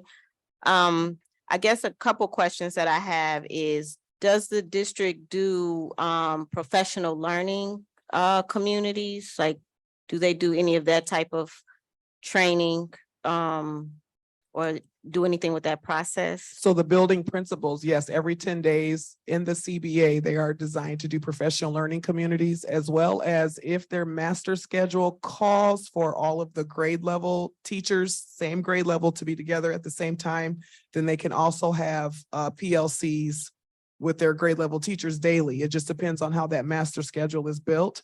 But every 10 days, it is built into the calendar that the principal has PLCs. That's awesome. And my other question was, and a comment, is that I love that you're doing new teacher orientation. It's nothing like walking into, this new environment and not knowing anything, right? So I guess what I'm also wondering is, along with the new teacher orientation, do we have anything in place in which those teachers are assigned a mentor teacher, that kind of connects with them and mentors them throughout the year? Yes, this past school year, we had over 20 individuals that had a mentor. We have That's several awesome. staff members in our district that take on those duties. They may have one or two mentees. But yes, we do have mentors. There's state requirements for who is supposed to have a mentor. I think it's up to 3 years, 2 to 3 years outside of certification, they need to have a mentor. So yes, it is a requirement that new teachers have mentors, and we did have mentors this last school year. That's awesome. And do we offer those mentors an incentive? Oh, yeah, they actually made a little bit more this year than they did in the past year. Awesome. Okay, thank you so much. You're welcome. That caused me to remember a question that I asked before, and I haven't really seen it. Do we have any master teachers? I know at one point there was a master teacher. Do we have any currently? Not titled that, no, but we do have master teachers. Yes, but All not right. titled that. Thank you. Any other questions? If not, we'll proceed. And I just want to note for the record, it's 7:18 and we're just about finished. So we are going to pass it over to Human Resources. We have Mr. McDermott, who is standing in as our chief to give our HR report. He's going to begin with staff report H1 regarding new hires. Good evening again, everyone. Can't hear you. Good evening again, everyone. Can you hear me better now? Yes, a little muffled, but we can hear you. Okay. All right. So submitting for board consideration, employment of staff, submitting for board consideration to approve the employment of staff in accordance with the revised school code and other general laws of Michigan. Facts and analysis, it is recommended that the board approve the superintendent's recommendation for the hire of the following personnel. Policy reference 3120 and 4120, employment of professional and support staff. Strategic plan goal reference, personnel leadership, Benton Harbor area schools will recruit, hire, develop, and retain the best staff to improve student outcomes. The names we have presented today are Mr. Julius Poole for the position of TNT at the high school for special education, effective 8/21/2023. Mr. Craig Clark, TNT, special education, also at the high school, 8/21/2023. Candace Caldwell, TNT, fashion design, also at the high school, effective date 8/21/2023. Recommended action, that the Benton Harbor Area School Board of Education votes to approve the employment of the aforementioned staff. Is there a motion to approve staff report H1? So Madam, moved. support. The motion has been made by Secretary Triplett and supported by Vice President Bowens. Any questions, comments, or concerns? Hearing none. Secretary Triplett? President Robinson, Yes. Vice President Bowens, Yes. Secretary Triplett, yes. Trustee Rocket Martin. Yes. Trustee Doyle. Yes. Trustee Gavin, Yes. motion carried. All right, congratulations. Welcome to Benton Harbor Area Schools. And we hope to not see you on a resignation page in the near future. So looking forward to great things from the individuals hired. Next on the agenda, thank you, Mr. McDermott. Next, we have old business. And superintendent is noted. However, if you all have been paying attention to the news or were in our most recent meeting, you have been informed that the board did select Dr. Butts as our superintendent pending contract negotiations. So I just want to take a moment to congratulate Dr. Butts again. We could clap.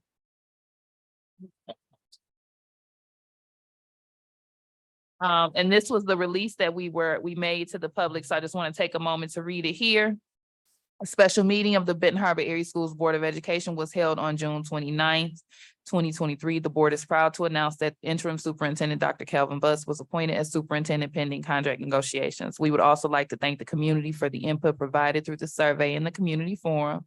We ask that you continue to provide us with your insight, input, and support as we continue to work together to revitalize Benton Harbor Area Schools, Tiger Nation, second to none, Benton Harbor Area Schools Board of Education. So we just want to commend Dr. Butts. So just to make sure everyone understands, is the board has selected him as our superintendent. However, there is a process of negotiating a contract. So what we did was extend him as the interim to give the board and Dr. Butts an opportunity to develop a contract that is in both the district's best interest and Dr. Butts' best interests. Where we are at this particular time is there was a draft survey a draft contract that we were given a sample of from our legal as a starting base. Dr. Butts has seen the contract and the board has as well. I know that certain board members expressed concerns that we have regarding the contract, and there were some concerns that Dr. Butts has. So our goal is to find the best middle ground that we can as it relates to salary, stipulations, incentives, and things of that nature.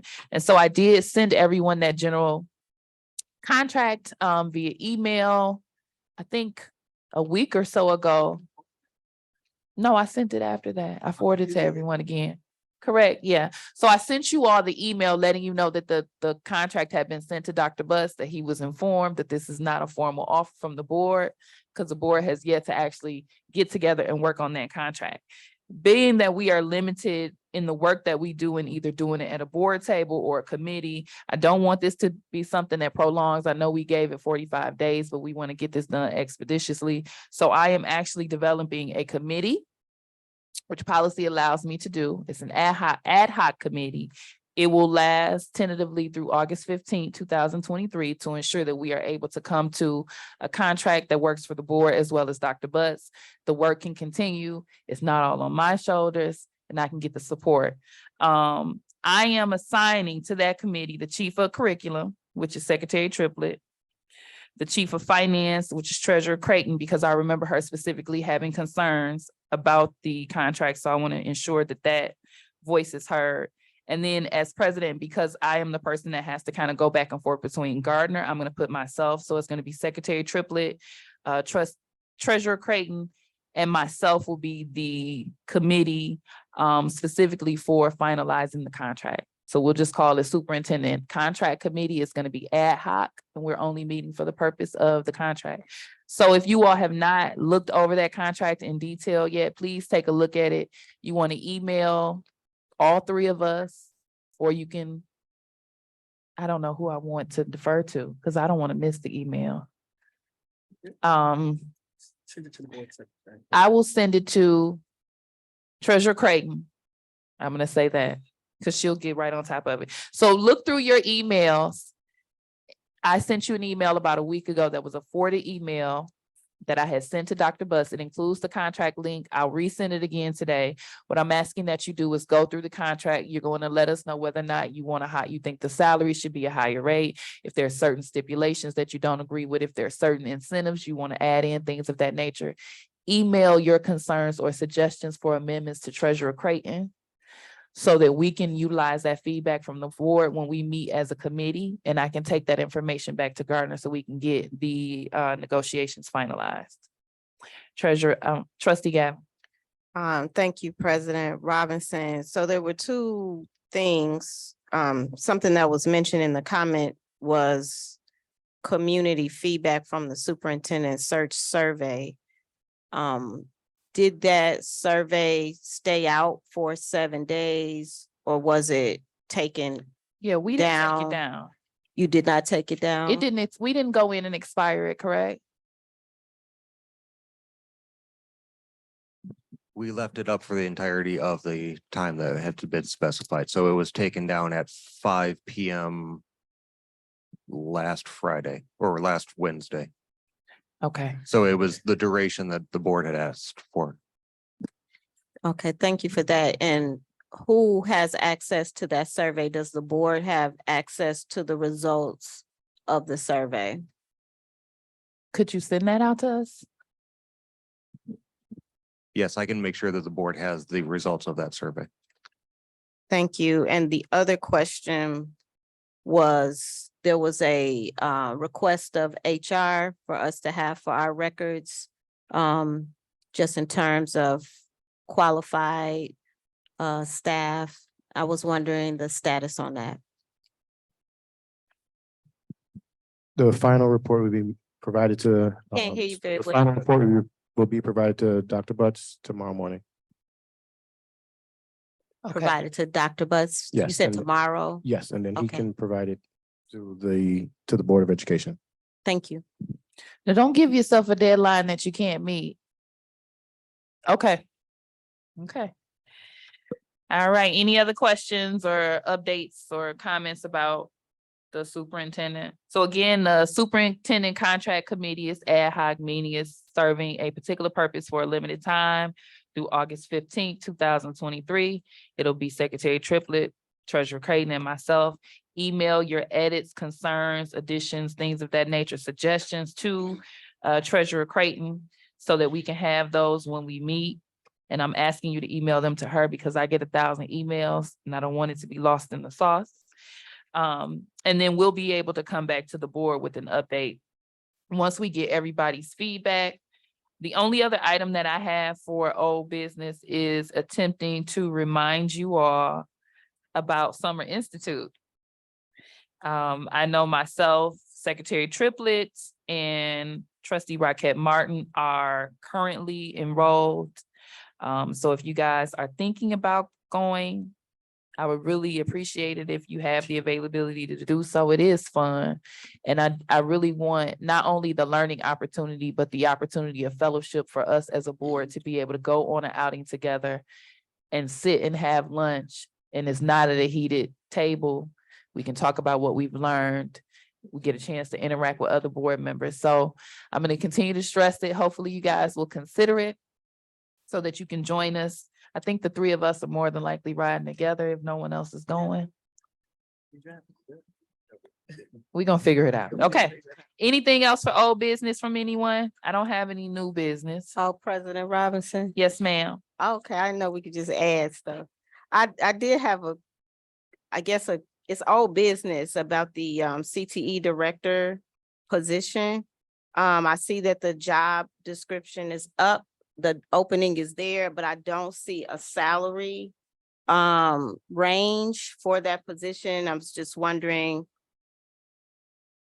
is that something? I noticed that a lot of jobs have a salary range. This one doesn't. And it's a big difference from what it was before. I think it's important for folks to know what we would be paying, at least a range for that job.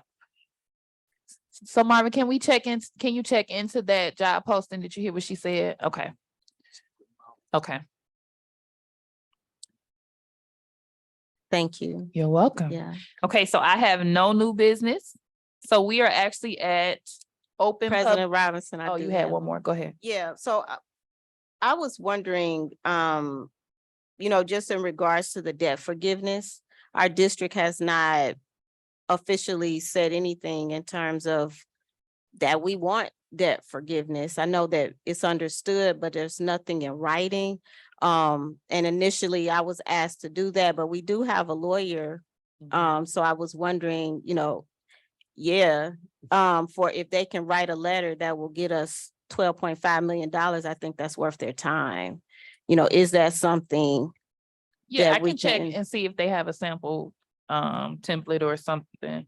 Good deal. Thank you so much. Okay. Madam President, Trustee Bowen, on that. Vice debt- President Bowen, sorry. On that debt forgiveness, I think we as a board should extend an invitation to our state representative to come before this Benton Harbor Area School Board and see and understand what's the process, what's the holdup or what's going on and why it was delayed.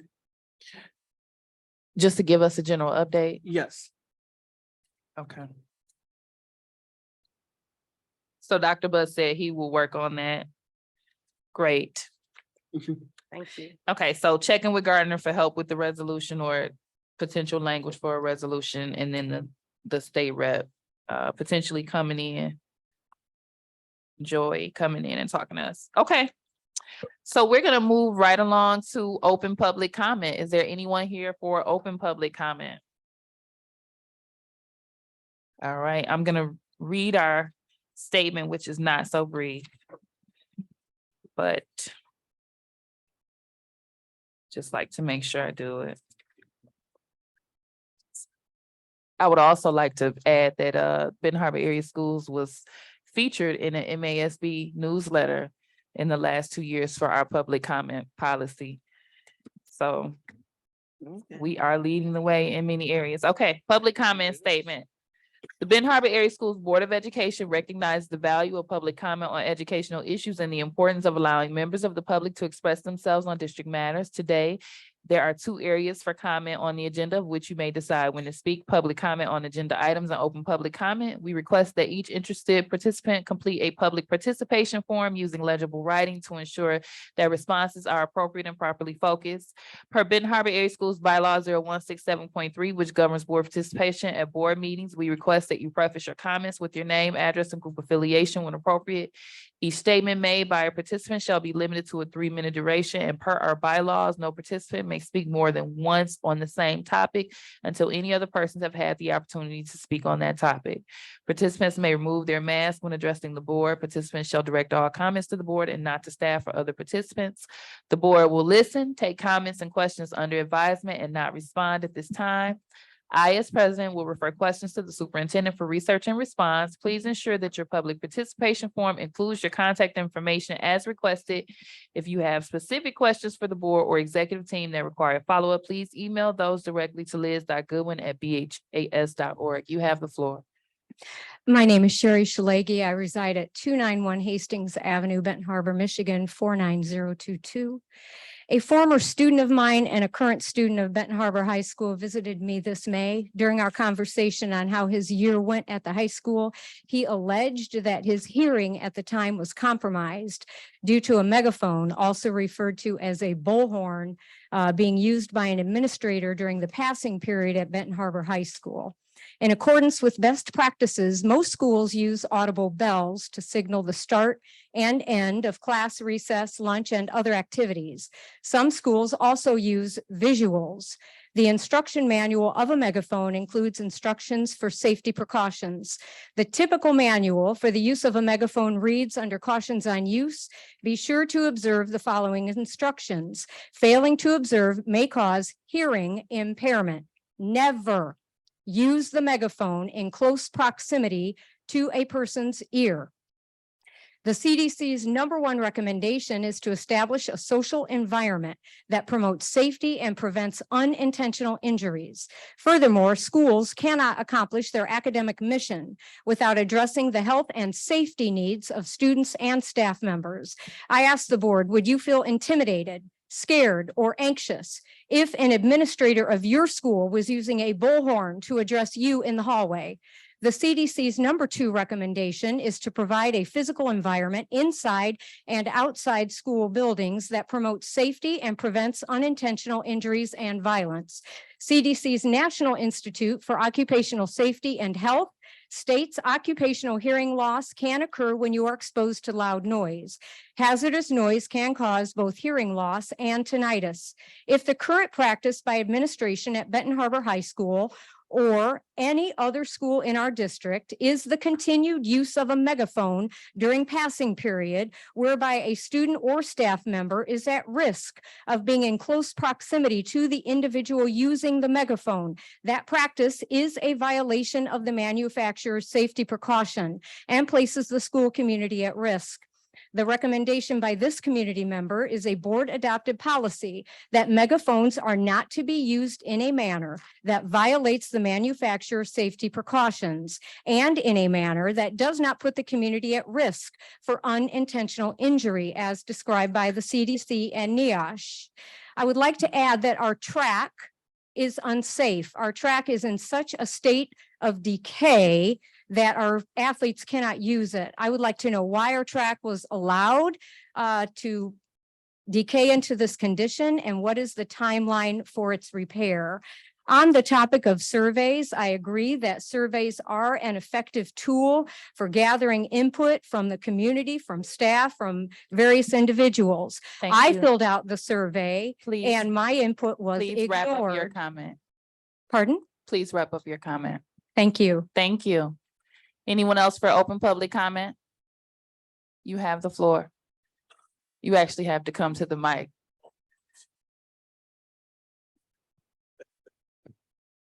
Thanks to the citizens. Thank you. I do want to just say that my address is 1149 Salem Avenue. I pay pretty much more taxes than pretty much a lot of other people. I own 19 units of property in the city of Benton Harbor. And I do want to apologize to Benton Harbor area schools for allowing my kids to go to another school system, because even though it was educationally correct, it was culturally devastating for them. I have a cousin by the name of Gina Seats who was Miss Benton Harbor represented Benton Harbor, but in Lakeshore, she had to deal with nooses that was in the hallway. And they have beautiful edifices, but how do they treat our people? My son, they had 2 years ago, if you go to ABC 57, when they said genocidal comments, and you can look it up and record it, it said, kill all the niggas, let's get rid of the race. That was there, and our students were there in beautiful edifices, but it was demoralizing as human beings. I just had my godson who was choked out, who finally by a staff member at St. Joe High School, who only got 30 days, and he's still devastated by what has happened to his life and what happened to him. I wish that people would do the same thing they do in every other public school system that they do to Benton Harbor, but it seems not to happen. I want to tell you, you guys are doing a beautiful job getting forgiveness of debt. I look across this body, I know pretty much every one of you. Forgiveness of debt and all these things that are happening in the Benton Harbor area schools, but I want to say something that might challenge some of our mental status, because has this been systematic? Why is every other school system getting something a little bit different than what we're getting? Do we complain in these other areas? Do people run to the microphones of these different municipalities when these things are happening? My son was called a nigger every other day. I'm sorry to use that word. Can I use that now as public comments? I don't want my freedom of speech to be taken advantage of. But I had nobody to stand up or step up to say that was a problem. When Gina, and they had it in a newspaper, I'm not talking about something that's not documented. had nooses in the bathroom. And she was one of the most phenomenal students that ever came and graduated Loyola University. Did somebody step up to the plate and said, I'm gonna fight for her? Is it over with now? Please wrap Can up I, your can I comments. say this? You guys are doing an outstanding job. I support you. Benton Harbor supports you. But let's stop playing these other games because it's not necessary. Keep educating our children. Whether we know how to come from the back of the bus. We know how to walk to school. The schools is intentionally run down because people want to dissolve the school to go to charter schools. She's part of the process. Thank you. Have a good day. You took a couple Kojic minutes. And I'll tell you another one. Okay. I said in the microphone. I reside at 1149 Salem Avenue. My name is Mayor Pro Tem, Pastor, whatever you want to call me, D-U-A-N-E, L, that's the initial, Sam Edward Apple Tom Sam Seats. And I'm the second because my dad was the first. Thank you. Is there anyone else for open public comment? Okay, you can go again, being that no one else needs to speak. Do I need to, No. okay. I would like to piggyback off of the statement by you, sir. Thank So as a CTE instructor, I can attest to the value of a CTE program.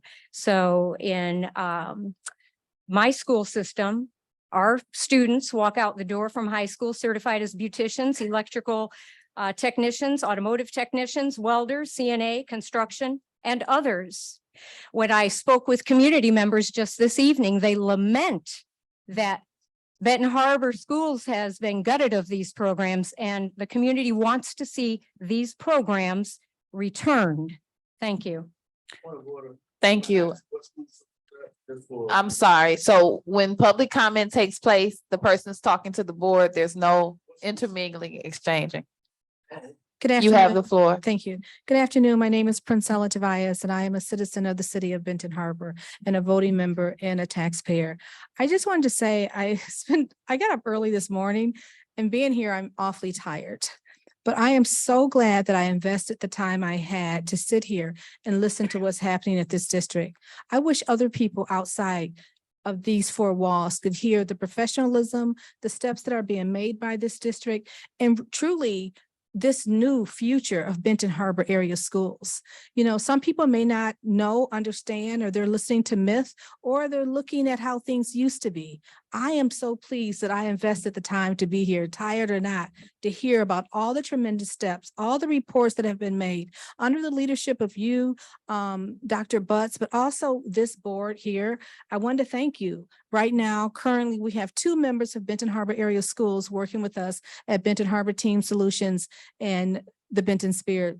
Could not be with us today because they're on the radio station right now for the first time. They're learning journalism, they're learning radio techniques, they're learning how to speak, how to greet people, social skills, writing skills, interviewing skills. One is a 2023 graduate of Benton Harbor High School, Kamaya Kirkland, and she's with us. And then the other one is, excuse me, I call her Miss Z, but her name is Zaria Williams. She is just a 10th grader this year at the school, and she was recommended by your English teacher, Mr. Wolf. These 2 young women are outstanding. They are something that each and every one of you, when you see them, if you were at our last event on July 8th, you saw her with the white camera. She's now taken Nick's place. They are outstanding, and they are products of this school. You should be proud of this, but we have to stop this negativity that's going on in this district because people are becoming blinded. They're listening to all this chatter and all this negative space, and the trueness and the greatness of this district is not able to shine. There's a cloud over us now, and it's time for us to come together as one body to build this district. You talk about roaring tigers. Let these tigers roar. Let the sun shine. Let these clouds disappear. And it's time for this body in this community to come together as one and show the best. This is the heart of Southwest Michigan, Benton Harbor, Michigan, and that includes the school district. And I am so glad to be here today. And I am so extremely proud to have 2 Benton Harbor students at our business working with us this summer. Thank you very much. Thank you. Is there anyone else and thank you for employing them. Is there anyone else for open public comment? Yeah, one more small thing and then that's gonna be it. Go ahead. I would like to piggyback off of your comments. Trenton Bowens slandered me. I have evidence. At the school board meeting, June 27th, 2023, Trenton Bowens was verbally abusive to a community member who is present here now, as evidenced during the school board meeting and by the live stream Zoom. It is my recommendation that Trenton Bowens must resign from his office as VP of the board. Thank you. Thank you. Thank you everyone for your open public comments. She's been up here 3 times and I'll make it short. This Okay. is what I'm talking about. Trenton Bowens, you stay exactly where you are. And each and every one of you stay exactly where you are. And don't be bullied by comments like this. When I just finished talking about what we must do as a team, as a unit, if you have factual evidence, go to the police department. But I'm telling you, this body, what I have heard here today is powerful, and the rest of the community needs to hear the positive things coming out of this body. Trenton Bowens, do not resign. And to this board, stay strong, have a backbone, and you guys start working toward building this community. And please, we cannot continue allowing this woman, who I feel should be a lawyer, I wanted to tell her that tonight, we should not allow her nor any other entity to come here with allegations and not facts and making this district look bad, because this district, of everything I've heard tonight, you're on your way to changing the future of this district and the future of the students of this community. Thank you. Thank you. I said that was the final comment. This is gonna be the last because, I do wait, one appreciate second. that. 1 second, Mayor Pro Don't Tem. do that. Standard is 1 comment per time. That's what I thought it No, was. let me finish. All right. However, we've updated it that you can go an additional time and Well, everyone else has had an opportunity to Well, speak. 1 second. What I do not want to happen and will not allow to happen is for comments to be a direct response to others in the audience, because you guys are here to talk to us and not necessarily to each other. I'm about to So, talk to you. so this is not to you, this is to everyone. In Yep. case anyone frequents in the future, we won't be here for 30 minutes because the audience wants to respond to each other.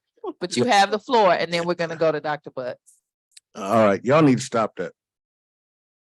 Y'all need to quit that. People need 1 comment, citizen comment, and that's it. When you have mental illness that is running rapid in our community, where people are making statements about elected officials, about school board members that are fictional, and yet we waste time on this type of behavior. One of the things that happened, and I'm gonna say this and I'm gonna make it clear. When Benton Harbor Area Schools was getting ready to be taken over, and this, I'm not talking about no statement that ever been made. There was people that got up together that said, save the tiger, save the roar. There was a song that was made that erupted all of Benton Harbor to come stand together without bias, without principle. I was just at a church service with Trustee Martin, for a pastor who's been pastoring for 40 some odd years or 50 years and has been uplifting this community. I know every single one of everybody who's on this board. Why in the world do we allow personal stuff that can be worked out to unseat somebody that personally can be put in a place or a position? I wanna say personally, I appreciate, I'm gonna call him Champion Borns, because he has been recalled more than Mayor Hightower. He's been recalled more than Mayor Cook. He's been recalled more than Mayor Muhammad, and yet he's still in the position. If God don't want him there, he won't be there. But wait till the next election. The people have spoke. You cannot contaminate what the people spoke, because the same people that elected all of you elected him. So let the people's vote speak, because if not, we'll go back to what happened with Al Pashoka. Yeah, I know y'all want to hear that. My time about to go out. With Rick Snyder. Notice that the black man that there was EFM went to jail, and Rick Snyder, the one that put it on everybody, didn't go to jail. Al Pashoka fast-tracked that legislation for us to have EFMs, but he didn't go to jail. But the black people who went before and did what he asked them to do went to jail. Research that portion of it, and then we'll figure out what's the truth, what's really going on. I support all elected officials, not selected. Thank you. Thank you, Mayor Pro Tem. All right, next up on the agenda is superintendent announcements and comments. Dr. Buzz. Thank you, Madam President. Just recently, Trustee Doyle asked you about some accomplishments that have been made on the board since you've been in your seats. And I want to tell Trustee Doyle that she's inherited some of these accomplishments by becoming a board member. And I like to highlight our board for these accomplishments. The BHAS strategic plan development, fund balance boost for the first time in 14 years, renewed stakeholder support and Tiger Pride, increased teacher and administrative pay, teacher retention and recruitment incentives, increase in state test scores, establishing and joining of Lakeland Athletic Conference, eSport program development, improvement in active facilities district-wide, community robust development of partnership agreement with accolades from the state and Barry and Risa. I will also be asking our board president and our board to collaborate so that I can give a state of the district forum to show what the school district is done and has done, and to have a chance to show what has been accomplished and what is being accomplished for our district. Thank you. Thank you, Dr. Buzz. I look forward to that state of the district forum. That sounds kind of hot. So you keep me, I don't think anybody would disagree. We love things like that. So you marinate on that and let us know when you think you want to do it, and we'll get it scheduled. Vice President Bowen. But when we do it big in Benton Harbor, so don't come little with it. All right, next we have board member announcements and comments. We are going to start with, we're going to go with Trustee Gavin today. I know Doyle probably thought I was going to call her. Trustee Gavin. Want to thank you all for coming out. It saddens me that when a community member speaks the truth, someone attacks her mental health. The truth is what it is. The video would reflect that. I'm sorry, Trustee Gavin. Can we pause her time? I understand, but I was talking about stuff that's been said online. Mayor Pro Tem C. On Facebook. I understand. I don't want misinformation. Listen, I understand, but this is the meeting of the Board of Education. I don't want. Mayor Pro Tem. That being said about this young lady, I never said anything about her. I am asking that you cease your comments. Understood. I never said nothing about her. So But- I don't want that put out there. But what we can't have, what we have to do is we have to respect. Thank you so much. Thank you. I don't want that being said. Thank you. I challenged, I didn't say anything about her. I said what being said about city officials and about school board members and about people in this community that are committing crimes. Mayor Pro Tem. Because stuff is happening. It's a lie. I respect your house when I'm in the city. All right. Thank I don't you. want that being said, though. Understood. I don't want her to leave and say, I said anything about her. You're not respecting the chair. You're not respecting the chair right now. Okay, thank you. Trustee Gavin, you have the floor. Okay. Well, it's good to know that Mayor Pro Tem Seats was not insinuating that anyone has a mental health illness when they are speaking the truth about what's happening in our school district and what's happening when officials disrespect the members of the community. I do respect that. I didn't talk about recalls here at the board table, but I do want to be clear because I know that people come and they say they want us to be unified.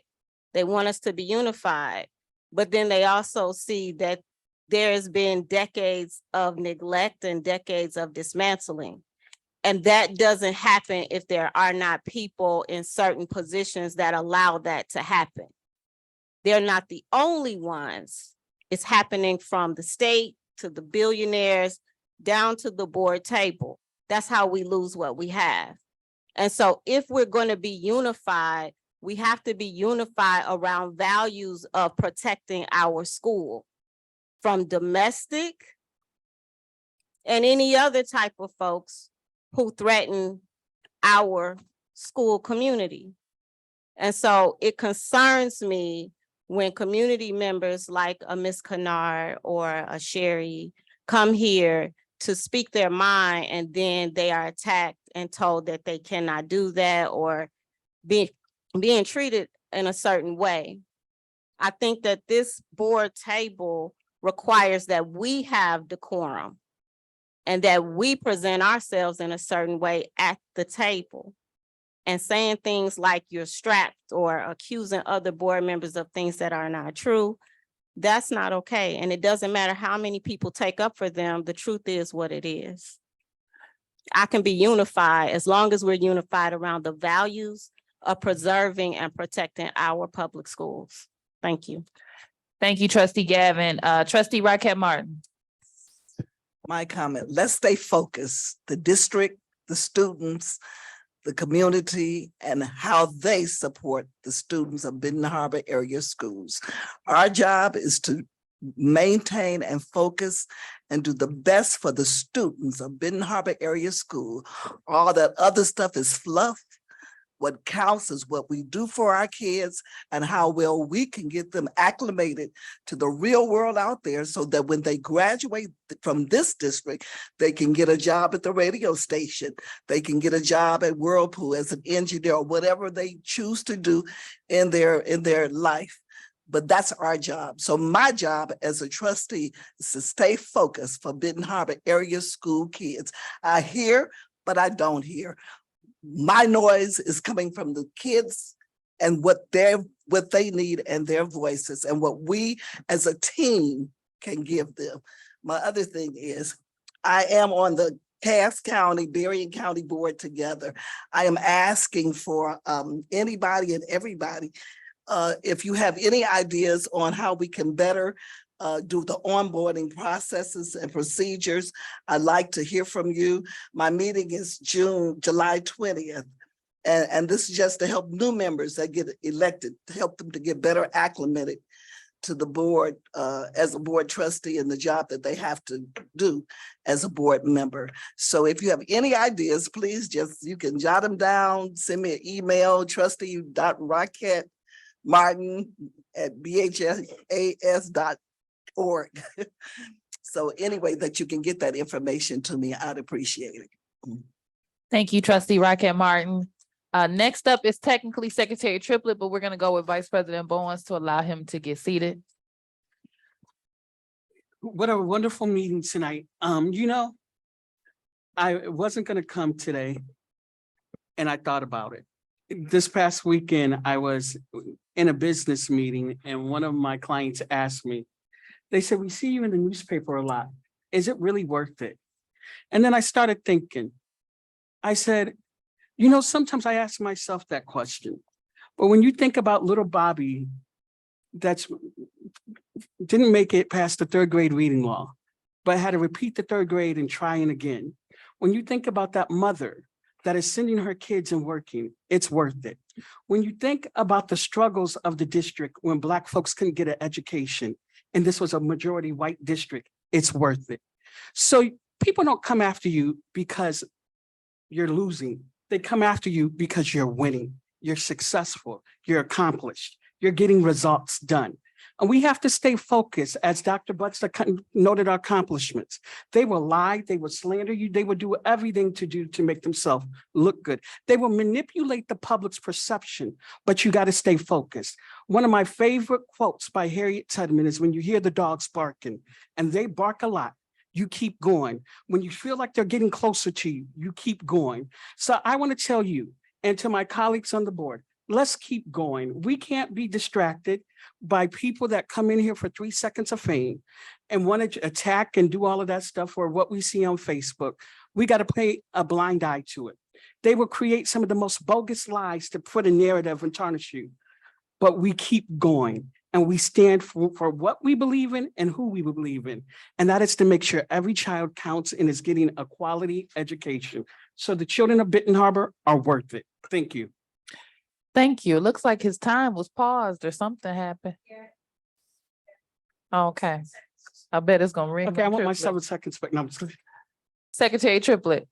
I'd just like to take this opportunity to thank Dr. Butts and his leadership team for a job well done. It's very important. It's very, very, very, very important that we acknowledge him too.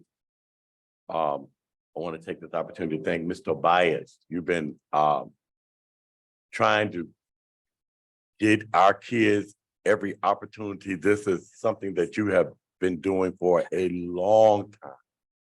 And I hope that eventually there will be a partnership, because I've seen what you've done with and for our children.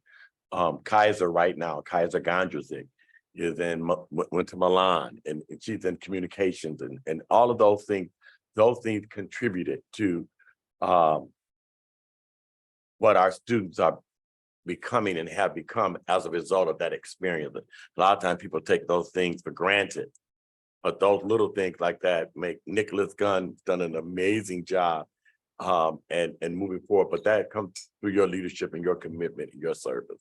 I just want to say that I'm committed, and I'm not distracted. And I encourage the board of education members. You know, what I don't take lightly is that almost 7,000 people came out during a pandemic and voted for me to be a part of this esteemed Board of Education. I feel very honored to work with some very, very powerful people. And so my number one reason for being here is students. If anybody should be done with Benton Harbor area schools, it should be me. But I'm not. And I am not discouraged by any of this that's going on around me. I'm not paying any attention to any of it. I am focused and concentrating on Benton Harbor area schools. I am a true Tiger in my heart. And so please don't let your ego make you think that it's personal, because it's not. I made a commitment, and I'm in it to win it. And I want to thank our president of this Board of Education every time I get an opportunity to say thank you, you know, for your calming spirit in the midst, even when sometimes people are being disrespectful, unprofessional, inappropriate. Your spirit calms me. And I thank you for that type of leadership. And I have all the confidence in the world in all of our board members, every last one of you. And I think you all are amazing. Been afforded the opportunity to meet you all and get to know you all on many different levels. But you are an amazing group of young leaders. But we've got to do the work for Benton Harbor area schools. And thank you for this opportunity. Know in my heart that I'm in it to win it for Benton Harbor. Thank you. Thank you. So for my comment, I just want to say job well done to the board of, oh, I skipped you? Oh, you went out. You don't have a comment? Are you sure? Okay. You certain? Okay. You stepped out for a second. It wasn't intentional. I want to commend the Board of Education for a very productive, efficient, and quick meeting.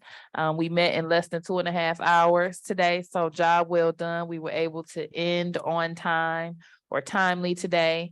I just want to thank you all for respecting our board norms.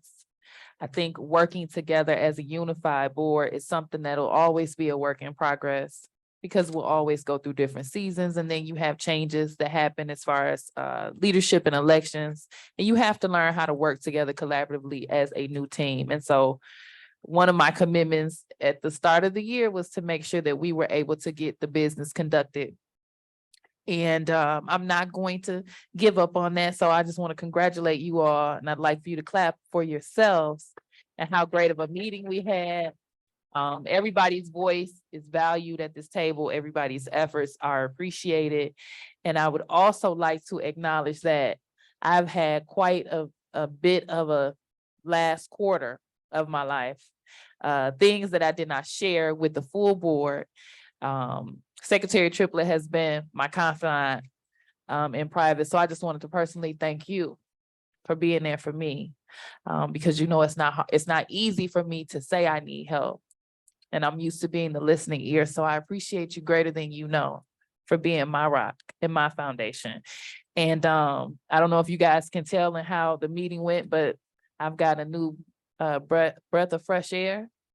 I am back on track as it relates to personal things I was managing the board, as well as adjusting to my new position with the Housing Commission. So I had quite a heavy load, but I understand that the Lord does not give you more than you can bear.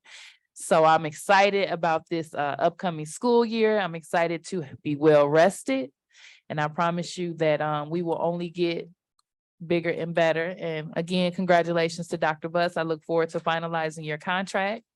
If there's no other issues, I'd ask for a motion to adjourn. So move. The motion has been made by Secretary Triplett and supported by Vice President Bowen. Questions, comments, or concerns? Hearing none. Secretary Triplett. President Robinson. Yes. Vice President Bowen. Yes. Secretary Triplett, yes. Trustee Rocket Martin. Trustee Doyle. Yes. Trustee Gavin. Yes. Our meeting is officially adjourned, Madam President. Our meeting is officially adjourned effective 8:07 p.m. Have a Yes. great night.